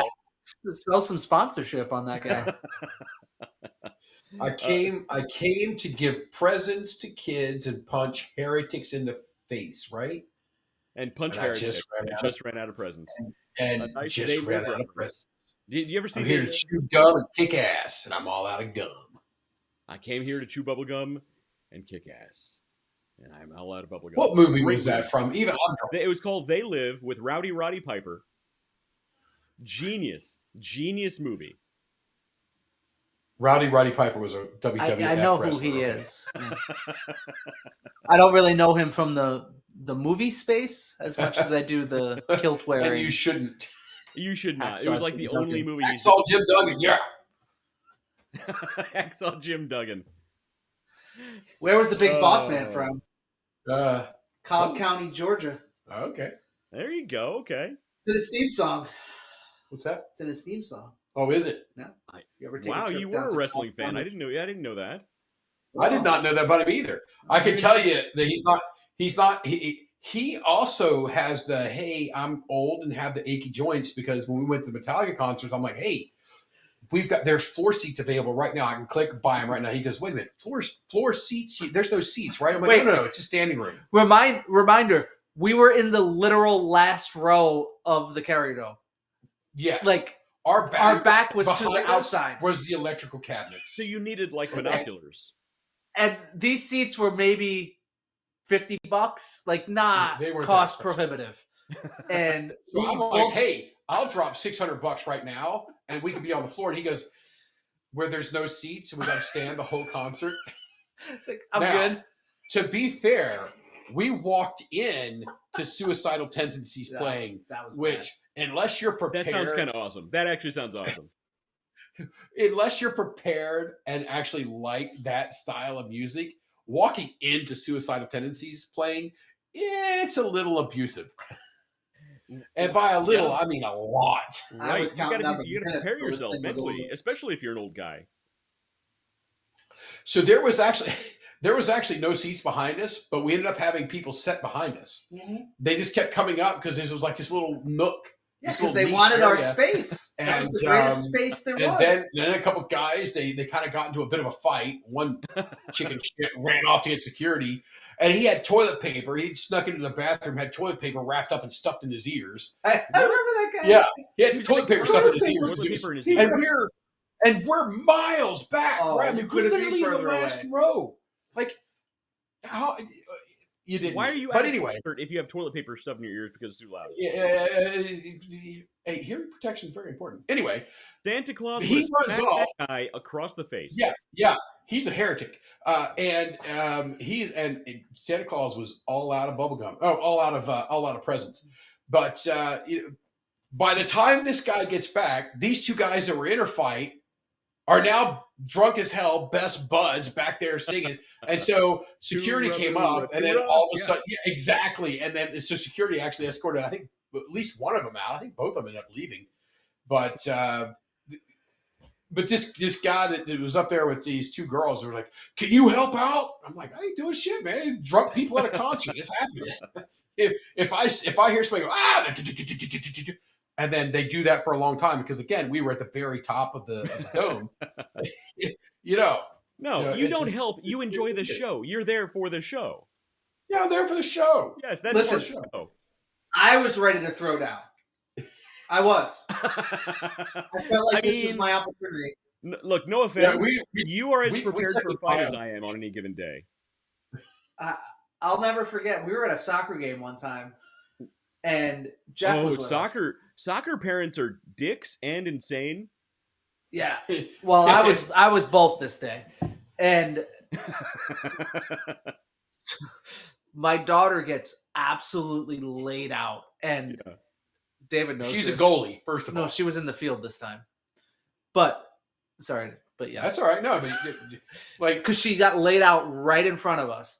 and she wasn't like out. Like she wasn't knocked out, but she was hurt. This girl Woozy. lowered her shoulder and bombed her. Oh, I don't think yeah, David was sitting right next to me. I don't Right. think he knew what just happened. I have right? no clue. And I'm looking at her, and she's literally looking at me on the ground, and I'm like, I'm not your coach. Ooh. Like I'm a hard, like, Yeah. I'm not the That's tough, nicest. man. Like it's tough love. Yeah, you don't get ice Get cream up. unless you Right. freaking win So, around like- here. You know what I So- mean? Like, Yeah. Well, you're a soccer dad, so I want your opinion. So my daughter, she's 8. She's going to be 9 by the time this happens again. So she was playing soccer in the fall, and there was this dad for the other team who was like, he was like yelling instructions to his team, but like violent instructions, like take her down, sweep the legs, Johnny, sweep the legs. Like he was going all in, and like We actually make those jokes a lot on the sideline, but not yelling to the undercover. kids. Yeah. and he was like yelling, and like I'm thinking to myself, these girls are 8 years old. What the hell are you talking about? Yeah. And like they can barely, like, they don't even know what's happening, let alone sweep the legs. And he was so bad. The rest of the people sitting around him, like his family, like they all got up and left. They don't want to be associated with this guy. And I've decided, here's what I'm going to do moving forward. And I should have done this then, but I didn't. She told me about this already. Yes. I want to sit right next to him. And after he says anything like that, or any guy like this says anything like that, I'm going to repeat the exact same thing, but to my daughter's team, identical, word for word, exactly what he says. And when he gets pissed at me, I'll be like, what? I thought that's what we're here to do. What's happening here? That is the fastest way to a fist fight. Yes, it is. Thank you. 100%. Can you People imagine are- Wes in a fist fight? People are absolutely delusional. I can sweep the legs, Johnny. I'm in. Absolutely no. And the best way He's like, to I have no handle those response. people Yeah. is to absolutely ignore them because they're absolute crazy people. They are. They're insane. This moment at this, I think it was Vermont. Oh, Vermont, yeah. Vermont was gorgeous, So though. it was gorgeous. Yeah. 25 Zoe mile gets fucking laid walk to get out. pizza. I said something to not directly to the ref, but something along the lines of, are you going to call that? And this guy, he must have been 6. I'm 5'5" on a good day, right? In high heels. On a really good day. Like, Saying, I got to be I'm stretched 5'7" out. Yeah. Yeah. I got to be stretched out. But this guy said, and so he responds to me. Okay. And I started walking over to him because he responds. Never do "Oh, that. That's your mistake. Don't walk over. No. David was right there. He's not going to let anything happen to me. Never walk over. Why- Never walk over. Wait till they So come to you. I walked. He didn't know what was going I had on. no clue. So Jeff's like, dude, what are you doing? I go, it's good. Relax. David's here. It's So I not walked good. over to this guy. No. And he goes, what are you going to say to this guy? I go, I'm going to tell him he's an idiot. No, So he no, goes, that's no, a bad no. idea. I don't like So it. I walked right over to him. David, we're literally talking over David.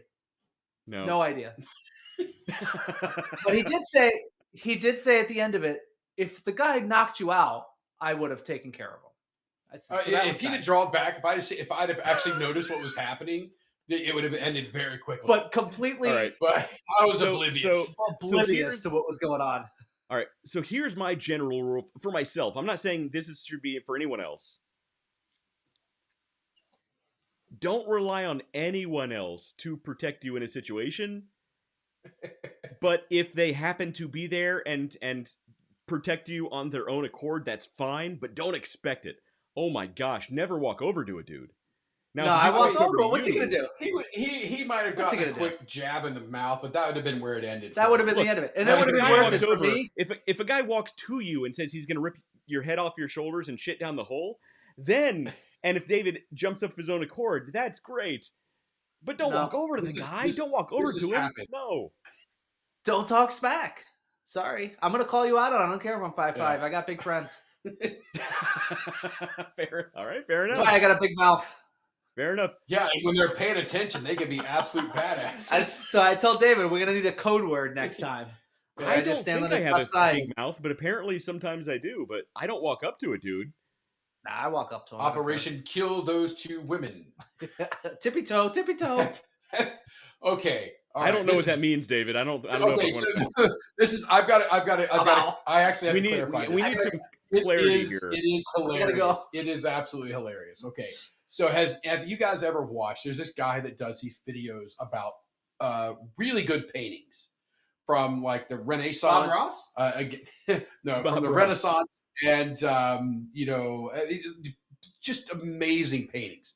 And he'll just put voices in and just zoom in on the individual parts of it. That's pretty. And fun. one of them, it does. There's like he's talking about the blue slippers, and he zooms in on this guy's feet where he's got blue slippers on, and he tells his butler, activate Operation Kill Those two women.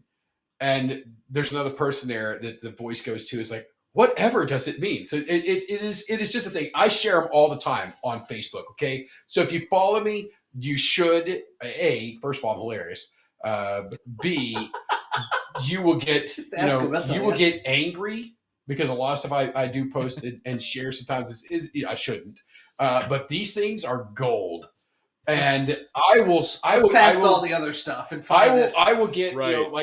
So we keep our house like 62 degrees in here.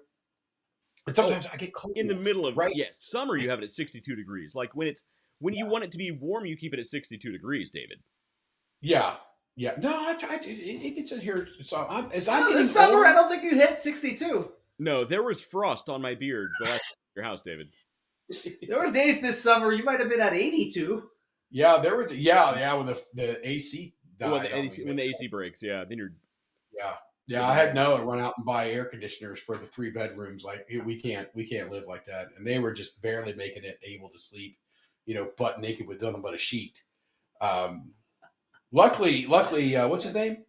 Brad was able to help me out, and we got the thing fixed. And then the next time it died, because he walked me through the first time so well, I kind of understood how the system works, so I just fixed it myself the second time.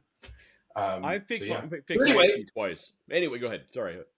St. Nicholas soon will be here to kick your ass. Right. If you're a heretic, he will actually slap you across the face. So, contrary to popular belief, it wasn't a punch, it was a slap.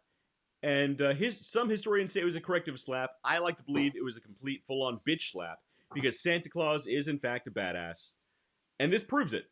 History proves it. The bitch slap. He's such a badass, his bones are leaking badassery juice, which you can buy from the Catholic Church in whatever city he's buried in. And don't do it, it's a scam. You know what? I actually want to buy some. I want to buy some St. Nicholas bone juice. The Da Vinci Code Part 2 is going to cover this. Yeah, Dan Brown. He's making a coloring book right now. And man, you're so brutal to Dan Brown, man. He's a bad writer, man. He's a bad writer. Look, he's a great storyteller. He's a bad writer. He always does that. He's a good storyteller, but he's a bad writer. No. His stories. Okay, here's how he writes. He did this. Then she did this. Then he did this. Then this thing happened. Then he did this. Then she did this. Then he said this. That's the whole story. I literally started reading his new book with that, and it's not how he writes at all. That is absolutely how he writes. Maybe he listened to your criticism and just changed it. Oh man, I was reading Angels and Demons. I was like, at one point I started laughing. And I was like, children's books have more depth than this. Is this Tom Hanks, Da Vinci Code and Angels and Demons? Yes. So the writer of the books, those are right. From Dan Brown. So after Tom Hanks got AIDS in Philadelphia, he went and solved a lot of mysteries for the Vatican. And Dan Brown created some coloring books associated with it. And that's how we got the Da Vinci Code series. Wes, I think you need to clarify. I don't believe Tom Hanks actually has AIDS. I think that was a part. Philadelphia. He got AIDS in Philadelphia. He had unprotected movie production in Philadelphia, and got the AIDS. Got the AIDS. Hey, there we go. That's Tom Hanks actually checking in. Here. Yeah, Tom Hanks is going to. By the way, Tom Hanks is now officially suing the Underdog Journey. He says he does not have AIDS. I mean, not full blown AIDS. He is in fact positive that he does not have full blown AIDS.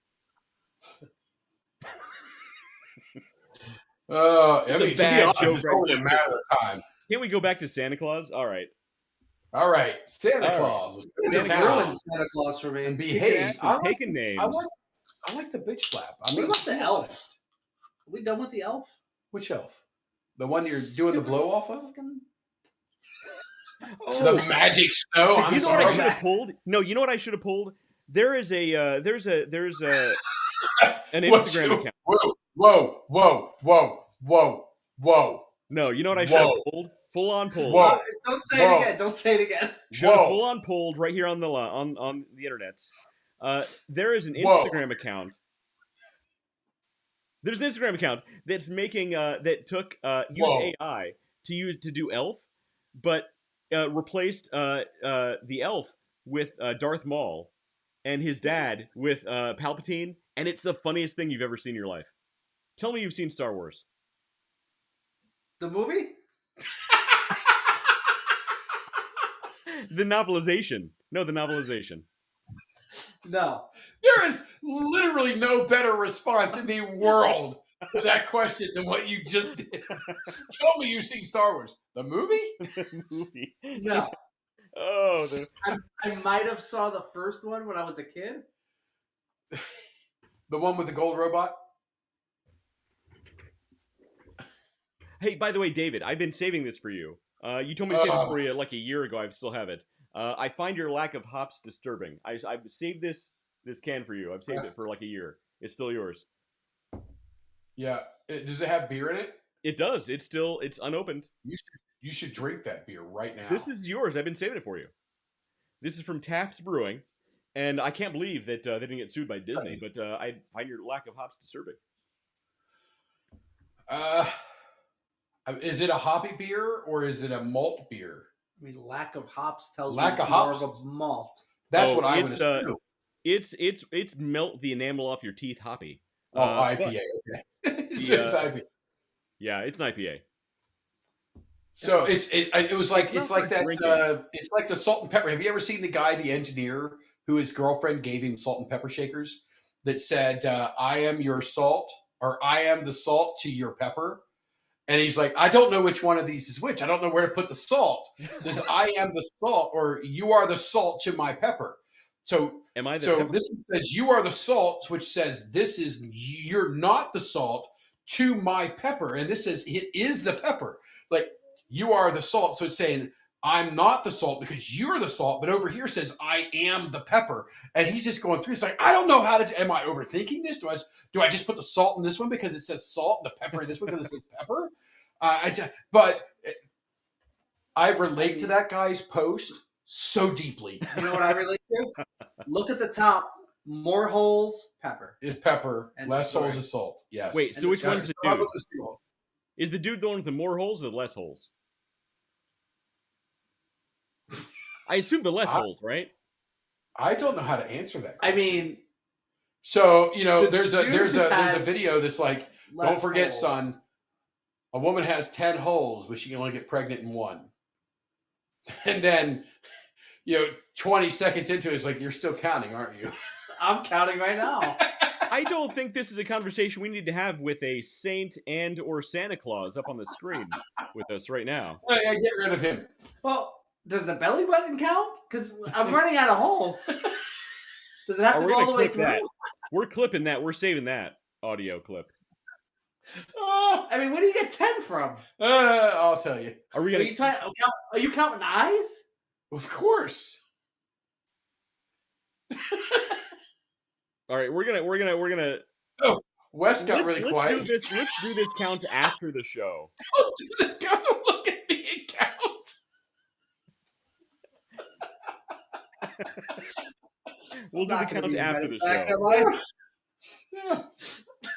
Santa, Santa Claus, badass Santa Claus does not approve. This is what happens when you do the Underdog Journey on a freaking Tuesday. Well, this is West's fault Tuesday. because there's no topic. You can't just No. let us roll. It's we did this. So it's not. It's partially West. my I love fault. that I love that I put all of the show planning on West. It's okay. So does David. Like be there's not fair, two people here. It's okay. So does Wes David. does like 100% of the show planning. I think I have planned 2 shows in 5.5 years. Hey, by the way, I do And have the item that you was sent me, like, David. I didn't know if you wanted to touch on it or not. actually, could you bring that up? This is one of the things that I've talked about on here a couple of times, with the whole AI generated articles and writings, and they're shit. Okay, we've talked about clickbait in the past. We've talked about all these things, and Home Depot copies Walmart decisions customers won't like. Oh no, whatever could it be? Now, they also do this around Thanksgiving time as well. These exact, so who's the author on this? First of all, this bitch or guy, whichever one, Whoa. I can't say bitch and then just call a guy. Maury This Buckman. bitch or this dickhead, whichever way it is, they need to be fired immediately. Okay? All right. They probably don't really exist, but they should be fired, and whoever's responsible for this should be fired, and everyone that's like this. Because I've seen 15 of these or more just this year between the Thanksgiving period and now the Christmas/New Year's period. I'm going to save everybody the trouble. When you see these type of headlines, Home Depot or Lowe's or Walmart or Target or these people, it just is an update on their business hours. They're not going to be open on Thanksgiving, Christmas, and sometimes in certain parts of New Year's Day. So David, that's I'm really glad that you prefaced the whole explanation in the way that you did, because when you sent me the article, you just sent me the link. You didn't tell me any of that. Yeah. I read this dumb-ass article 4 times all the way through. I read this article 4 times all the way through, and I'm like, am I missing something? What's happening here? It pissed me off every time I see one of these. First of all, it's my own dumbass fault because I click on them knowing I'm going to get pissed off. Yeah, you do. And I click on it, and it never fails, man. The blood pressure going. My temples are sitting there going, and every time, and I look at the name on it, I'm just like, you should be fired right freaking now. Right now. You let AI write this thing, this sensational freaking thing, and I knew what it was going to be. I clicked on it anyway, and I gave you some kind of extra thing on your algorithm, and you suck so bad. Oh my God. I have strong feelings about it. You do, and I appreciate it. So again, when you sent this to me, you didn't give me any context, David. So I read this dumbass article 4 times before I realized this whole article's bullshit. Yes. And hopefully David understands this, because I hope he doesn't have a point to make with this that's legitimate, because there's no legitimate point to be made. There is nothing. There is nothing. This is just an update on the hours, the hours of operation on their website. Little box. Hours of operation, click. And these people, and they do it at every type of holiday, like the holidays that they would typically be closed, which is typically Thanksgiving. Kohl's to follow Target in a move that's going to anger customers. Nobody's fucking angry that Kohl's is closed on Thanksgiving. Right. People. We're happy that those families are now, because this is one of the great things that came out of the scamdemic, was that we kind of accepted that places weren't going to be open on Thanksgiving now, right, and Christmas, because what had happened in the from 2010 up to 2020, so in that 10-year period, was everybody jostled. Yeah, jostled. I'm gonna use jockeyed. I'm gonna use jockeyed. I like jockeyed better. Everybody jockeyed for position to be the earliest open, and it used to be 8 a.m., then 7:30 a.m., and everybody kept just all the way back till doors open at midnight on Black Friday. Be there or miss out. And then it started moving into Thanksgiving, and then all of a sudden, all of the stores were all just open, almost normal, regular business hours on Thanksgiving. So that was one of the things that I think really improved. In 2020, nobody's angry. Nobody's saying I don't like it when they let employees go home and spend good quality holiday time with their family. I'm Right. rubber. Nobody goes into the stores anyway. Yeah. It's Yeah. totally different. I still remember the last time I actually worked Black Friday. I was working in the camera department at Best Buy, and it was mandatory. Everyone had to work that Black Friday. And I was one of the unlucky ones that had to be there during the opening hours of Black Friday. And at a certain point, I decided I was going to, every time somebody mentioned Black Friday to me, I was going to tell them I don't say Black Friday because I find it to be racist. And eventually, people stopped saying it to me. And I never worked Black Friday again. It was funny how that works. But again, I'm glad you mentioned this. So have you both have seen the movie Elf, right? That I've seen. Sadly, yes. I've seen that. I'm not a. It's. What do you mean, sadly? Sadly. Okay, so it's like the finally earlier that was funny. This is sadly because I didn't think the movie was all that. Nikki freaking loves Elf, and she has threatened divorce to me several times over my dislike of Elf. No, and it's not really dislike. It's just like it's an okay movie, but if I don't watch it during the Christmas season, I'm all right with that. No, it's a mandatory. You know what? I want to watch. National Lampoon's Charlie Brown. Ugh. I want to watch. You want to watch Charlie Brown over Elf any day of the week? Yes. Are you? I want to watch. I want to watch. Is it Rudolph the Red-Nosed Reindeer? I want to watch that claymation version of Rudolph the Red-Nosed Reindeer.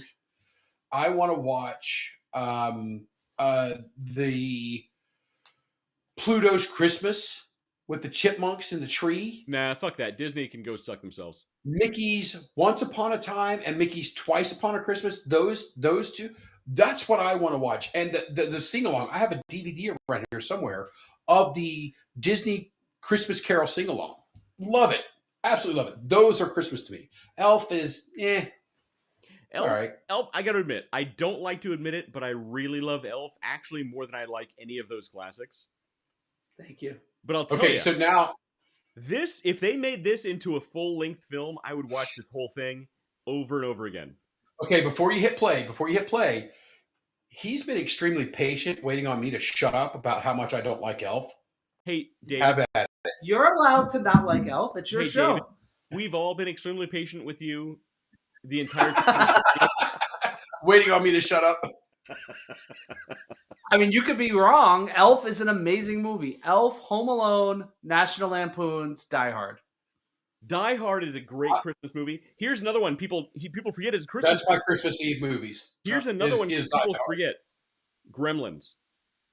Gremlins is a Christmas movie. Oh, Gremlins was great. Yes. Gremlins That's a Christmas film. I'm gonna buy Gremlins right now on Voodoo. All right, so hold on. You could watch Gremlins in July and not feel weird. You can watch Die Hard in July. You can watch Die Hard in July. Also, you know what I'm saying? It's the same thing. You can watch A Christmas Story. You can watch Home Alone. It still holds up. I don't ever saw A Christmas Story. I think it's a bunch of crap. All right, so we got a bundle. We got a bundle set on. Don't buy. It's $17.99 for Gremlins. Why? Right now, I'm sure West has a Plex server. He'll let you confirm purchase.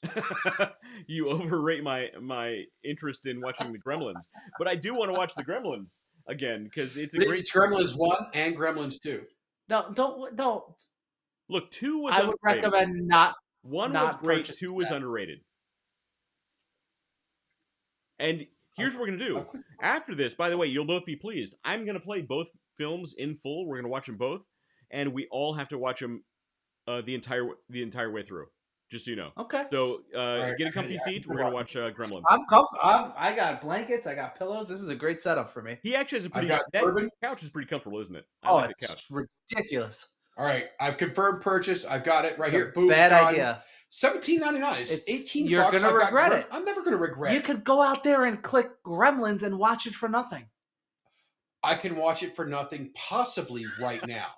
In 2 weeks, they could take it away. But on this, are you really going to be disappointed if July 15th you can't sit down and watch a Gremlins? You haven't watched it in 20 years. When you want to watch Gremlins, you got to have Gremlins. Nikki's do what like you that. want. Nikki's like that. Just rent it or just see if it's on. Like, no, I'll just buy it on Vudu because if I buy it on Vudu, then I always have it. Yeah, until Vudu goes bankrupt, and then you got shit. Vudu's not going bankrupt. I mean, you're not totally wrong. I mean, Tatas are going under. You think Voodoo's going to be on the other look, side of if this? Tatas can't make it, little. if Tatas can't make it, they chose the name Tatas very are specifically. always sagging a little. I mean, Tatas was their second choice for names. Their first choice was Perky Nips. I kind of like Perky Nips better. I mean, it's a little I mean, I would invest in Perky Nips. Cuts right to the Put point. some money into Perky Nips. He said it cuts right to the point, especially in wintertime. Glass cutters right to the point. Thank you for catching that, West. I don't know how we get to 10. So this film, if somebody made this whole film like this, I'm in. Really psyched out of my mind about, it's one of those ideas where you're just like, yes! Dad, I'm in love, and I don't care who knows it. Buddy, not now. I want this you whole please film. go back to the pit. I'll come visit you in a little while, okay?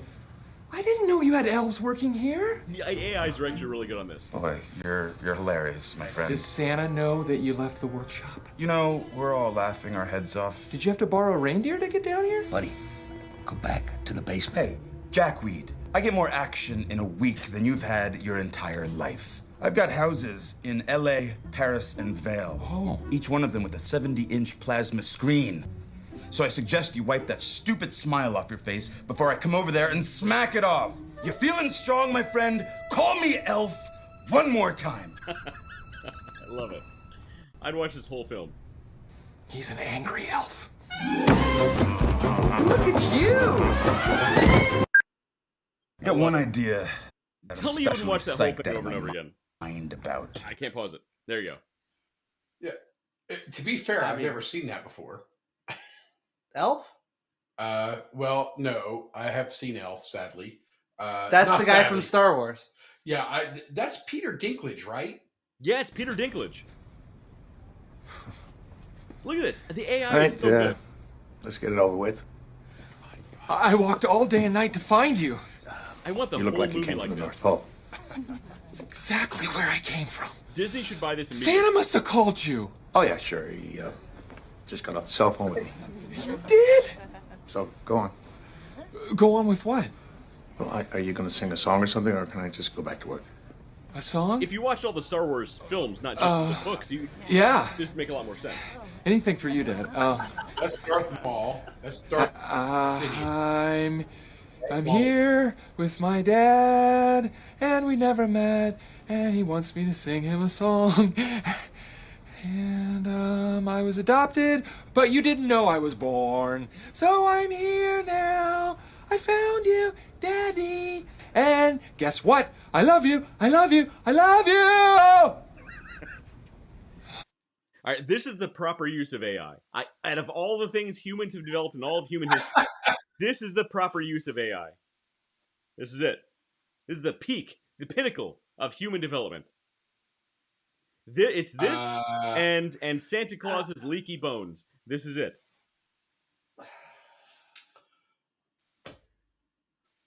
Now you regret not watching. Now you regret not watching all the Star Wars. Now I'm not. I will never regret not watching all the Star Wars. Well, You're right. now- The last three were absolute shit. Right. There was no coherency. It didn't. There was no coherence. There wasn't or coherency. Do you know what Star Wars Land is at Hollywood Studios? I A do. cut through to the Toy Story Land. That's it. It's a cut through. They got rid of the hotel. They actually completely got rid of the hotel. There's like $6 Well, it's because it was $3,000 a night. Yeah. Well, they spent For like what? $6 billion on that whole thing, didn't they? Something crazy like that. Yeah. I don't think it was 6B, but it was a lot. It was something It was a insane. lot. I would not have closed it down. I would have adjusted. Again, Iger, you need to name me the next CEO of Disney. That's just all there is to it. I'm the only guy that can write the ship. I'm literally the only guy that can. Well, you're the only guy who can write the ship. I'm the only guy who can write the shit for Star Wars. Yes. Alliteration. If Kathleen Kennedy comes to me and says, "You know what we need to do? We need to do an Elf Star Wars crossover," I'm like, I know a guy. Although she won't, because I will fire her immediately. So last week we did talk about how Disney, they have a like $1.5 billion contract with OpenAI, and specifically because people are making better AI Star Wars using ChatGPT than Disney themselves can make with Star Wars. And here's the thing: part of this contract is everything users make using the ChatGPT AI platform, Disney gets to keep, as long as it uses their IP. And they can use that for rebroadcasting. They can use it for IP purposes. They can own everything any person makes. And so they're basically crowdsourcing. They're crowdsourcing creativity. Because they haven't come up. Think about what Disney's done in the past 15 years. Yeah. Let's look at the movies. Moana was great. Yeah. I hate to say this, but Zootopia didn't suck. Zootopia was good. Yeah, they're crowdsourcing creativity. I'm out of stuff. But that's for 15 years. You're right, though. So Disney has lost money every single year for decades. Decades they've lost money, and they keep pumping money into garbage. I'm not going to go into politics. I'm not going to go into any particular reason. I'm just saying the people they have in charge don't have the best interest of the company or the shareholders in mind. This is actually the OpenAI contract might actually be the best thing they've done in decades. Hey, Disney, right now you have an opportunity. Yeah. Seeing how Netflix is making a bid for they made a bid for? Was it Paramount? Netflix is buying Warner Brothers. Well, they tried, but now Paramount made a bid for Warner Brothers as well. Right. And I'm saying Disney needs to make a bid in a hostile takeover of Netflix. Bob Iger, I'm going to give you this part. Bob, they absolutely can. I understand that the valuation of the companies. Go ahead, and when you're done, I'll tell you why you're wrong. I understand the valuation of the companies and the perception that Netflix is worth. It's not. But Disney can absolutely buy Netflix. Now, what you do then is you take Netflix and you take Disney Plus, and you spin that whole entire thing out of your business into two separate companies, two CEOs, two completely different publicly traded companies. So now you're offloading and shedding all of that weight of having a platform that you have to have all the content for. It's now over here. Yeah. So you can now focus on providing premium content, not just content because we need to fill a space. Okay. Right. So there's money there. And there's other divestments that I can through very easily that'll guide you through the rest of it. So there's some acquisitions and some divestments that you need to make now. Bob, call me. Well, you got my number. So when we're talking about valuations versus the liquid capital, what I love is the video for Darth Sidious and Darth Maul is still just playing in the middle of us right I turned off the audio so they can't hear that. So if we're talking about the valuation versus the liquid capital, look, Disney can blow anybody in the world out of the water with liquid capital. The problem is valuation and getting investors involved with the potential buyout of something like a Netflix. Couldn't happen because Netflix valuation is so ridiculously inflated right now. It can't happen until Netflix has a big hit. I think that's a smart idea. I think the smarter idea would be for Disney to come in, have a hostile takeover of Warner Brothers. That way Disney now owns all of its own IP and all of Warner Brothers IP, which would be Harry Potter, Star Wars, Marvel. Here's the problem. They already own Star Wars and Marvel. I'm sorry, not Marvel. Not Star Wars, Marvel. Harry Potter would be Harry Potter. I'm sorry, I went the other way. Disney would then own Harry Potter, DC Universe. They would own Transformers, all the Warner Brothers properties. Yakko and dot. More than meets the eye. Here's why it could never work. And I'll tell you. Why it can never work in the long run. And investors will never get behind it. I'll tell you why. Because they wouldn't in a heartbeat. Disney, in 2025, actually said in press releases they're looking for new IPs, new unknown IPs, individual IPs, to bring in male viewers. Because they're shedding male viewers like crazy. They own Indiana Jones. They own Star Wars. They own Marvel. And they can't bring in male viewers? That doesn't tell you that they have bad IPs. That tells you that they have bad leadership. It doesn't matter what Disney brings in. They absolutely have shit leadership. That's what I'm getting at. So you get that. You spin these companies off. You split the company. Honeywell's going through it right now. Honeywell's splitting into 3 companies. Don't say the name. That's public name. That's public knowledge. Everybody knows that. It's splitting into 3 companies. So now that's over here. So that's over here, and they're worried about bringing in male viewership. Now that leaves Disney into a position that they're going to focus on their new core customer, which is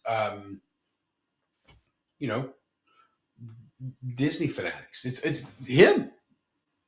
Absolute Disney fan. I'm absolutely. I'm like, hey, let's do a cruise. Like, oh yeah, we can do Disney. I'm like, I'm not doing a Disney cruise. I'm very uncomfortable with this entire conversation. I want so badly to go on a cruise with him. His wife. I love a cruise. I want to go on any cruise. cruise. I love cruises. You want to come on a Disney cruise with us, Wes? I would love that. That's my dream. Let's do it. Tolerates me. Your oldest daughter tolerates me. Yeah. Their youngest daughter, I call her violent, because I believe she would cut me if given the opportunity. She and my daughter would have a lot in common. How old is your Penny and my daughter got together? They would rule the world. Yeah. Your daughter's 9. She's 8. She'll be 9. My daughter just turned 9, so they're similar age. Yeah. My daughter, I genuinely fear. So you know the horror movies where you wake up in the middle of the night and like there's like a little kid sitting next to your bed and they murder you in your sleep and you're waking up from a deep sleep? That's my daughter. I fear that. You lock your doors for that reason. Only for my daughter. It scares the shit out of me. If anybody breaks into my house in the middle of the night, they'll be perfectly safe as long as they don't try and hug my daughter. If they try and hug my daughter, it's all over for them. Yep. They're ended. They're ended. So when Noah was young, we kept our doors, his door open and our door open. We wanted him to be able to get in. Penny, nah, that door's been shut for years. That girl has been super independent for a long time. So now that you've got a little bit of a buzz going, give me your glass. No. We're going We're missing just a touch. No, so this is something you could drink. That's a little more. That's a little more. Now that's a sipping whiskey. This is sipping. Yeah, don't shoot he's that. digging some ice. If you shoot that, you will die. Yeah, if you shoot that, you'll be like me last night. To the point where I had to give up. Sounds like a challenge. So I think I want to go on a cruise, but I'm like, Royal Caribbean, man. Let's Royal Caribbean. That's the game. That's the play. Yeah. I got spots where I can smoke cigars. I've got casinos where we can hang. And I don't even gamble, but I love the casinos. They're fun. I love to watch the other people get in there, pushing the button, and they get all excited. I'm like, you can do a fucking video game on a PSP for free, right? But people love it, and but they get excited, and I love rooting for people. So I love it. Nah, Disney cruise. So we haven't ever done it. But one of these days we'll get him on a Royal Caribbean, and then I love a cruise, but my current wife can't take it. She gets seasick. And it kills me because I love a cruise. It's the best vacation. So Lidor, tell her that you don't really get seasick on a cruise, and then when she's on there's nothing you can do about it. No, she's been on a cruise, and the one time cruise she got seasick, and she'll never forget it. So it's built into her brain now. That's the problem. You give her a Yeah. Tic Tac and say, "This is brand new experimental drugs that has cured 100% of people's seasickness." Oh, I'll give her Seasickness? drugs. Magic Snow. Magic Snow. I was clearing my throat to be able to say Magic Snow. Like, hey, Kiki, here, try this Magic Snow. His wife's name's Kiki. You bring it. It would have been weird if it wasn't. David is the only one who calls her Kiki, which is the weird thing. But she takes it. She understands exactly where it comes from, and we're on the same level with it. So she's cool with it. It's something like that. It's something like that. She's cool with it. What are you doing? I can only get to 9. What are you doing? Like, at best case scenario, we're talking 9. Holes. He's counting the holes. He's still counting holes. And it's the same. I mean, they're the same in some regards. And there's 9. I don't know where the 10th one is. It's really all I've been thinking about for the last hour. To have online? You have online conversations? Is this the conversation we want to have online? No, not at all. But No. I love the fact that he was like, "This is not I can only get to appropriate." 9. Oh, not even. So we got the space turtle, the Turtle Earth Society. Well, since we're going. talking about things that are totally true, like Santa Claus's bones leaking, I thought we'd talk about how the Earth is actually on the back of a giant space turtle. Oh, I thought you were talking about the Samsung battery that can charge in 9 minutes at 100% and give you 600-mile range. I'm But waiting okay. for a shrimp claw to come down and grab that turtle. Only if it's intergalactic. Good callback. Galactic robotic shrimp fingers are going to snatch it out. Now, is that turtle running on petrol or is that one of those solid state turtles? It's actually totally green. He's running on solar completely. Solar. Well, what happens once he gets outside the Oort cloud? Oort cloud's a myth. A myth. Okay, so it's a psyop from NASA. I thought that was the firmament. Well, no. So the firmament's real. However, the Van Allen radiation belt and the Oort cloud are totally made up by NASA, specifically make people think we can't escape our current environment, which is the giant space turtle. All hail to thee.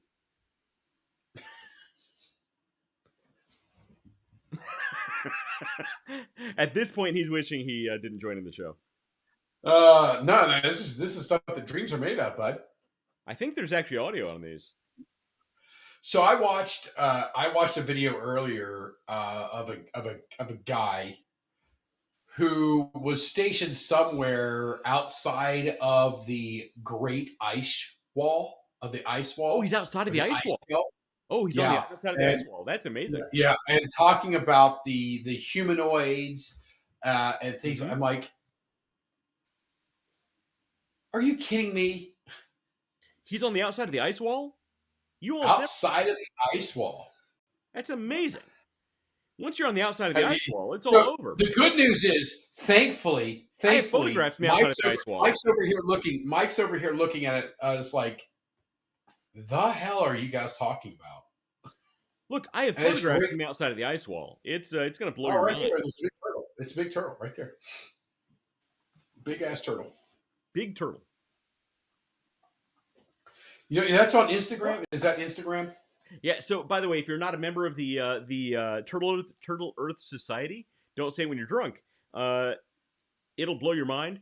The truth is out there, and it is reptilian and has flippers. Turtle Earth Society. I got it right here. I am following. I am following the Turtle Earth Society. Well, this is the one that he made. I don't even need to check. I'm not. No, I have nothing to do with the Turtle Earth during the conspiracy theory episode. Yeah. This is the one that he made up. No, I didn't make that up. I have nothing to do with the Turtle Earth Society. No, it's a you can't look back in the archives of the Underdog Journey and see that. No, it's a real organization. I have nothing to do with it. I didn't make it up. It's a real thing. It's not me. It's somebody else who claims to be associated with the Turtle Society. Yeah, right there. That has two turtles that humped on their butts. I don't know how that would work. Prove it's not real. It's a thing. Now, it's not as cool as Santa Claus punching a guy in the face, but it's cool. Just nothing is. Look, Santa Claus punching a dude in the face at a religious conference is pretty badass. Yeah. I'm telling you. The thing is, Santa Claus is only punching a dude in the face so he can sell himself to that dude to heal him. Santa Claus is punching your face. I like it. I approve. So I told my son is 10, and I told him that story about how Santa Claus actually slapped a dude across the face, and I think I won him over. I like it. Did he start behaving a lot more? You know what? His son has never misbehaved in his entire freaking life. First of all, I like that it's a true story, and I tell him that only because my son has never misbehaved. He's a rule follower through and through. However, if he actually went up to a dude who was smack talking Jesus, Big J, and smacked him across the face, I'd support him. I'd go to the principal's office with pride and say, you know what? He's not wrong. St. Nicholas did it. Kid's not wrong. Santa Claus, if St. Nick can do it, my son can do it. He's in. Because here's the thing. Come to me on the day of my grandson's birthday. Well, because here's the thing. My son is a way... And you asked me to do bitch slapping. My son is a much better kid than I was when I was his age. Like, a way better kid. Your son's a much better kid than anyone was when they were there at his age. When I was my kid's age, I'd been suspended. In-school suspension. I might still hold the record for youngest in-school suspension. I was kicked out of classes. I was a bad kid. We still had paddling in my school. Oh, dude, if my kid got paddled, I'd kind of be proud. I want my kid to go and do something bad. He won't do it. So I need to tell him Santa Claus bitch slapped a dude. Don't worry. You've got a daughter. Well, my daughter will absolutely bitch slap somebody. It'll probably be me. Wes, we have this. I think we have the same situation because my oldest is a saint, and my youngest is like yours. And I remember it's like second or third grade, and they said the teacher sent home something in the first week of school. What do you want your child to experience? Like, what do you? I said, I want her to fail.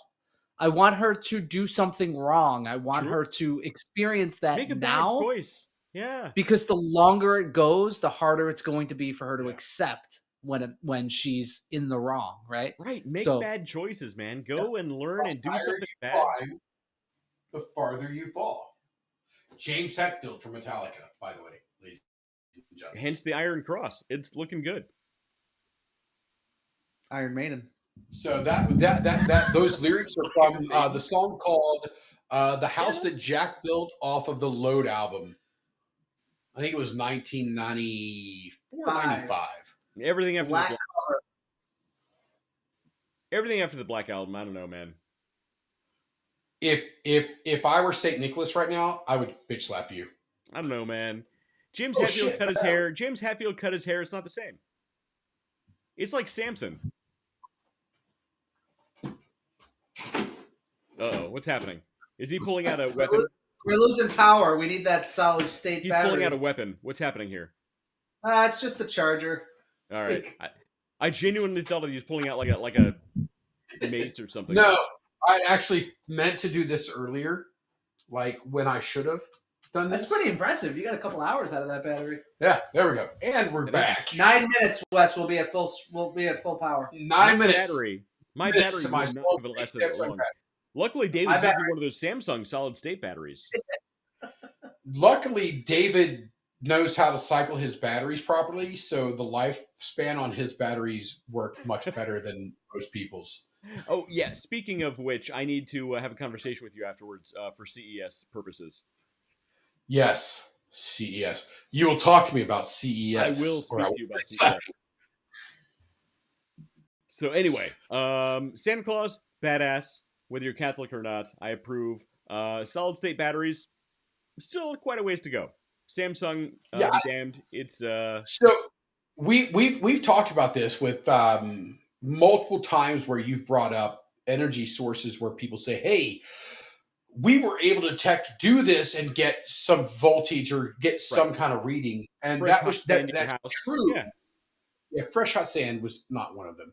That was just stupid from the get go. There's better ways to get thermal energy than fresh hot sand. By the way, just in case you're wondering, and you shouldn't be. You should not be at all. The problem is when you start going to scale to making these things usable. There's sodium batteries out there right now. Sodium batteries have a safer application than a lithium ion. The problem is the energy density. So and the high blood pressure. High blood pressure, yeah. Later studies challenge that, but anyway, the sodium batteries. If you're only doing a slight improvement over lead acid batteries from an energy density standpoint, why make the change?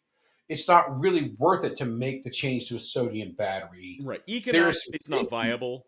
Economically, it's not economically. I'm going to go with economically. It's not viable. Lithium ion right now and for the next 10 to possibly 15, probably around that time, we will actually see solid state batteries become something to scale and on a larger. They are going to bring a whole new world of challenges with them. We'll address those things when we finally get to them. But Samsung releasing a battery next year, that's just literally days away now to next year. Literally days. You're saying this isn't the death of lithium ion, David? This is not the death of lithium ion batteries. All right. So look, CES will be a fun show. We'll do a live show from CES. And honestly, I think we should do a couple things. One thing I want to do is do a live show from CES. Another thing I want to do is walk around CES, get some clips from some random people around the show, talking about their new technologies they claim are going to make lithium-ion obsolete, which is going to happen. It's a show like CES. It's going to happen. We're going to clip that together, make a special show out of that. We'll talk about all that stuff. In the meantime, Santa Claus is a badass, whether you like batteries or not. He slaps dudes across the face during religious conferences. And if you want David to have your back, let him know before you can confront somebody else. Don't just randomly walk up on a dude. Don't just randomly step up on a dude during the middle of a soccer game, especially a soccer dad, because those guys are batshit crazy. Because he's not paying attention. David's watching soccer and be like, "All right, is that offsides? Is that offsides? Is that offsides? If it's offsides, when the hell is offsides? You got to focus when it's offsides. Don't just randomly walk up on a dude and be like, "Hey, my buddy over here is going to make sure I don't get my ass beat." But I would. He would. No, if he's paying attention, he will. Don't rely on that being the case if he's not paying attention, though. He's never paying attention. Give me a tap. Like, hey, got my back? Got your back. What's going on? Because odds are, I don't know what's happening. I'm just saying for myself, though, if I walk up on a dude and I step up to a dude, I don't expect anybody else to have my back because that's my situation. However, if I'm sitting down kind of minding my own business, not understanding that I'm pissing somebody off inadvertently, then he can step in, and that's fine. And I'm okay with that. To be fair, I have held off somebody from trying to actually beat the shit out of you. Only because I didn't realize Only because I didn't realize I was pissing the guy off. Had I realized I was pissing him off to that degree, I would have cut things off sooner. Sort of pissing him off on purpose. Well, and you are Irish. You are Irish. I know exactly how that would have went. Look, I love two things. Three things. Potatoes, whiskey, and having somebody else's ass get beat because I'm standing there. Aside from that. No. But yeah. No, it's all good. Either way, soccer games are fun. I'm glad that somebody has all of our backs, and his name happens to be David Leffingwell. We are all very blessed. Aside from that, if he does smack a dude across the face because he says Jesus is not the Son of God, he might be a saint. Santa Claus. Yeah, He is Santa Claus. he's his boss. Yeah. I'll bitch smash mofo. I don't doubt See, it. I would watch that movie. That and Gremlins would be the best Christmas movies ever. Yeah, far better than Elf. All right. Well, let's wrap. Nikki loves Elf, so I mean, yeah, I love. So we haven't Put watched on much Gremlins. here. But tomorrow's Christmas Eve. I'm gonna watch Gremlins tomorrow. Tomorrow's Christmas Eve. So tomorrow I'm watching for free tonight because I didn't buy it. I'm gonna watch Gremlins tonight as I'm going to sleep. But tomorrow's Christmas Eve, and my Christmas Eve movie is Die Hard. Every year, good one. I watch Die Hard on Christmas Eve because it's not Christmas until Professor Snape drops from the tower, from the Nakatomi Tower. Yippee-ki-yay! I prefer to live easy. I prefer to live easy. Live easy. He doesn't want to die hard. He wants to live easy. Yeah, come on. I got to explain it to you. I got it. There's a movie called Live Free and Die Hard, and I was Live like, Free wait a or minute, Die Hard. that's the middle of the summer. Die Hard, the one with the what's that? With the Vengeance, the third Vengeance one. with When they do the 5 gallon, 3 gallon, you have to get 4 gallons into the thing. Did that blow your mind? Did that blow I figure it out sometimes. I'm like, oh, okay, I got it. And then 3 seconds later, I'm like, shit, I lost it. There's some nights I haven't seen that movie in 10 years. There's some nights I wake up, I'd be like, wait a minute, you pour the 5 gallons into the 3 gallons, that leaves 2 gallons. Then how do I get to the 4 gallons? Yeah, the 4 gallons again. You know what somebody needs to do? Somebody should write a book that you're not going to read that says that's basically all the things. I'll write it. I mean, I don't mind writing. That's basically all the things that keep dudes up at night. That needs to be one of the chapters. The things that keeps dudes up at night, and that's that scene from Die Hard. Chapter 1: Tatas. Tatas. That's kept me up many a night. Yeah, I can't. What they're doing with the Jaguars is absolutely is unholy, and they are going to fail. And I honestly hope right now, I'm going to put this on record. I hope Tatas, the entire business, absolutely collapse on itself, and everybody lives homeless for the rest of their lives. I mean, batteries do have a purpose, though. Just saying. You are talking to the wrong guys, man. We can go on for another hour on that comment alone. I mean, yeah, I guess. I mean, they have a purpose. I gotta go find number 10. He's not wrong. They serve a purpose. If They you do. need to store energy, look, whether you have solar panels or windmills, they create energy Or that must be stored somewhere. So he's not wrong. I'm just saying. It'd be nice if somebody, though, created a company that could monitor that energy source and make sure it's not going into dangerous territory. On that note, did you get the drunk text message I sent you last night about your deck? Wait, that sounded no. weird. Wait a minute. No, I gotta go. I got a message saying that you need to send. I need to send you the investor pitch deck. Investor pitch deck. That's what I meant. Yeah. Yes. Yeah. I didn't so I realize need it was that. just text. That seems like a So I've got logical text that I should send you.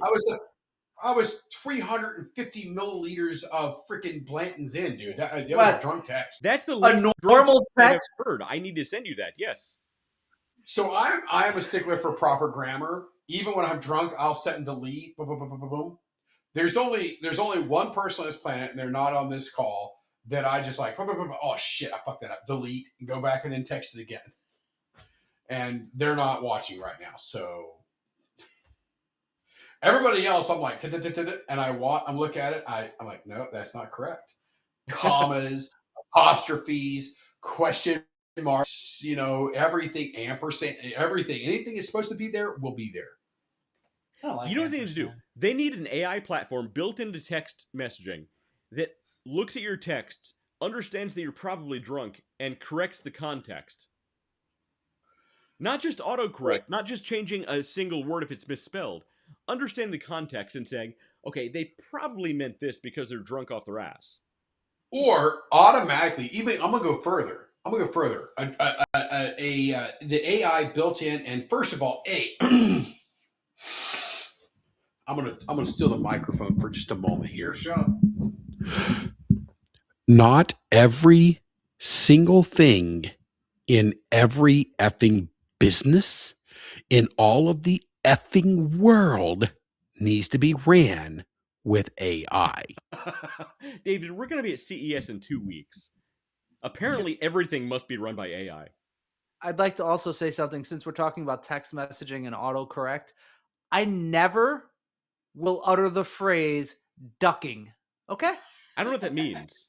I'm never going to say, it's fucking. I hate this ducking game. Oh, Or ducking as a you're replacement for fucking. a ducking piece, like I'm never going to say ducking. So don't autocorrect my actual word to ducking. Thank you. So that actually, as you were saying earlier about learning the context and learning how people, the Clean slate AI. phraseology and the vernacular that people Well, use. so here's the problem, though. Great. What if you're on a group chat with your in-laws and you're saying, "Oh, I'm sorry, I wasn't ducking your call. I was busy that day because the football game on," and they say, and you reply back, "I'm sorry, I wasn't fucking your calls." That's my bad. I mean, to be fair, you were not fucking their calls. I mean, you weren't fucking their calls. It's not a lie. So it works. It does work. I'm never going to say ducking. Never going to say ducking. Fair enough. I wasn't fucking your That's calls. the name of my autobiography, actually, when I write it. Hey, so by the way, you can actually go into your autocorrect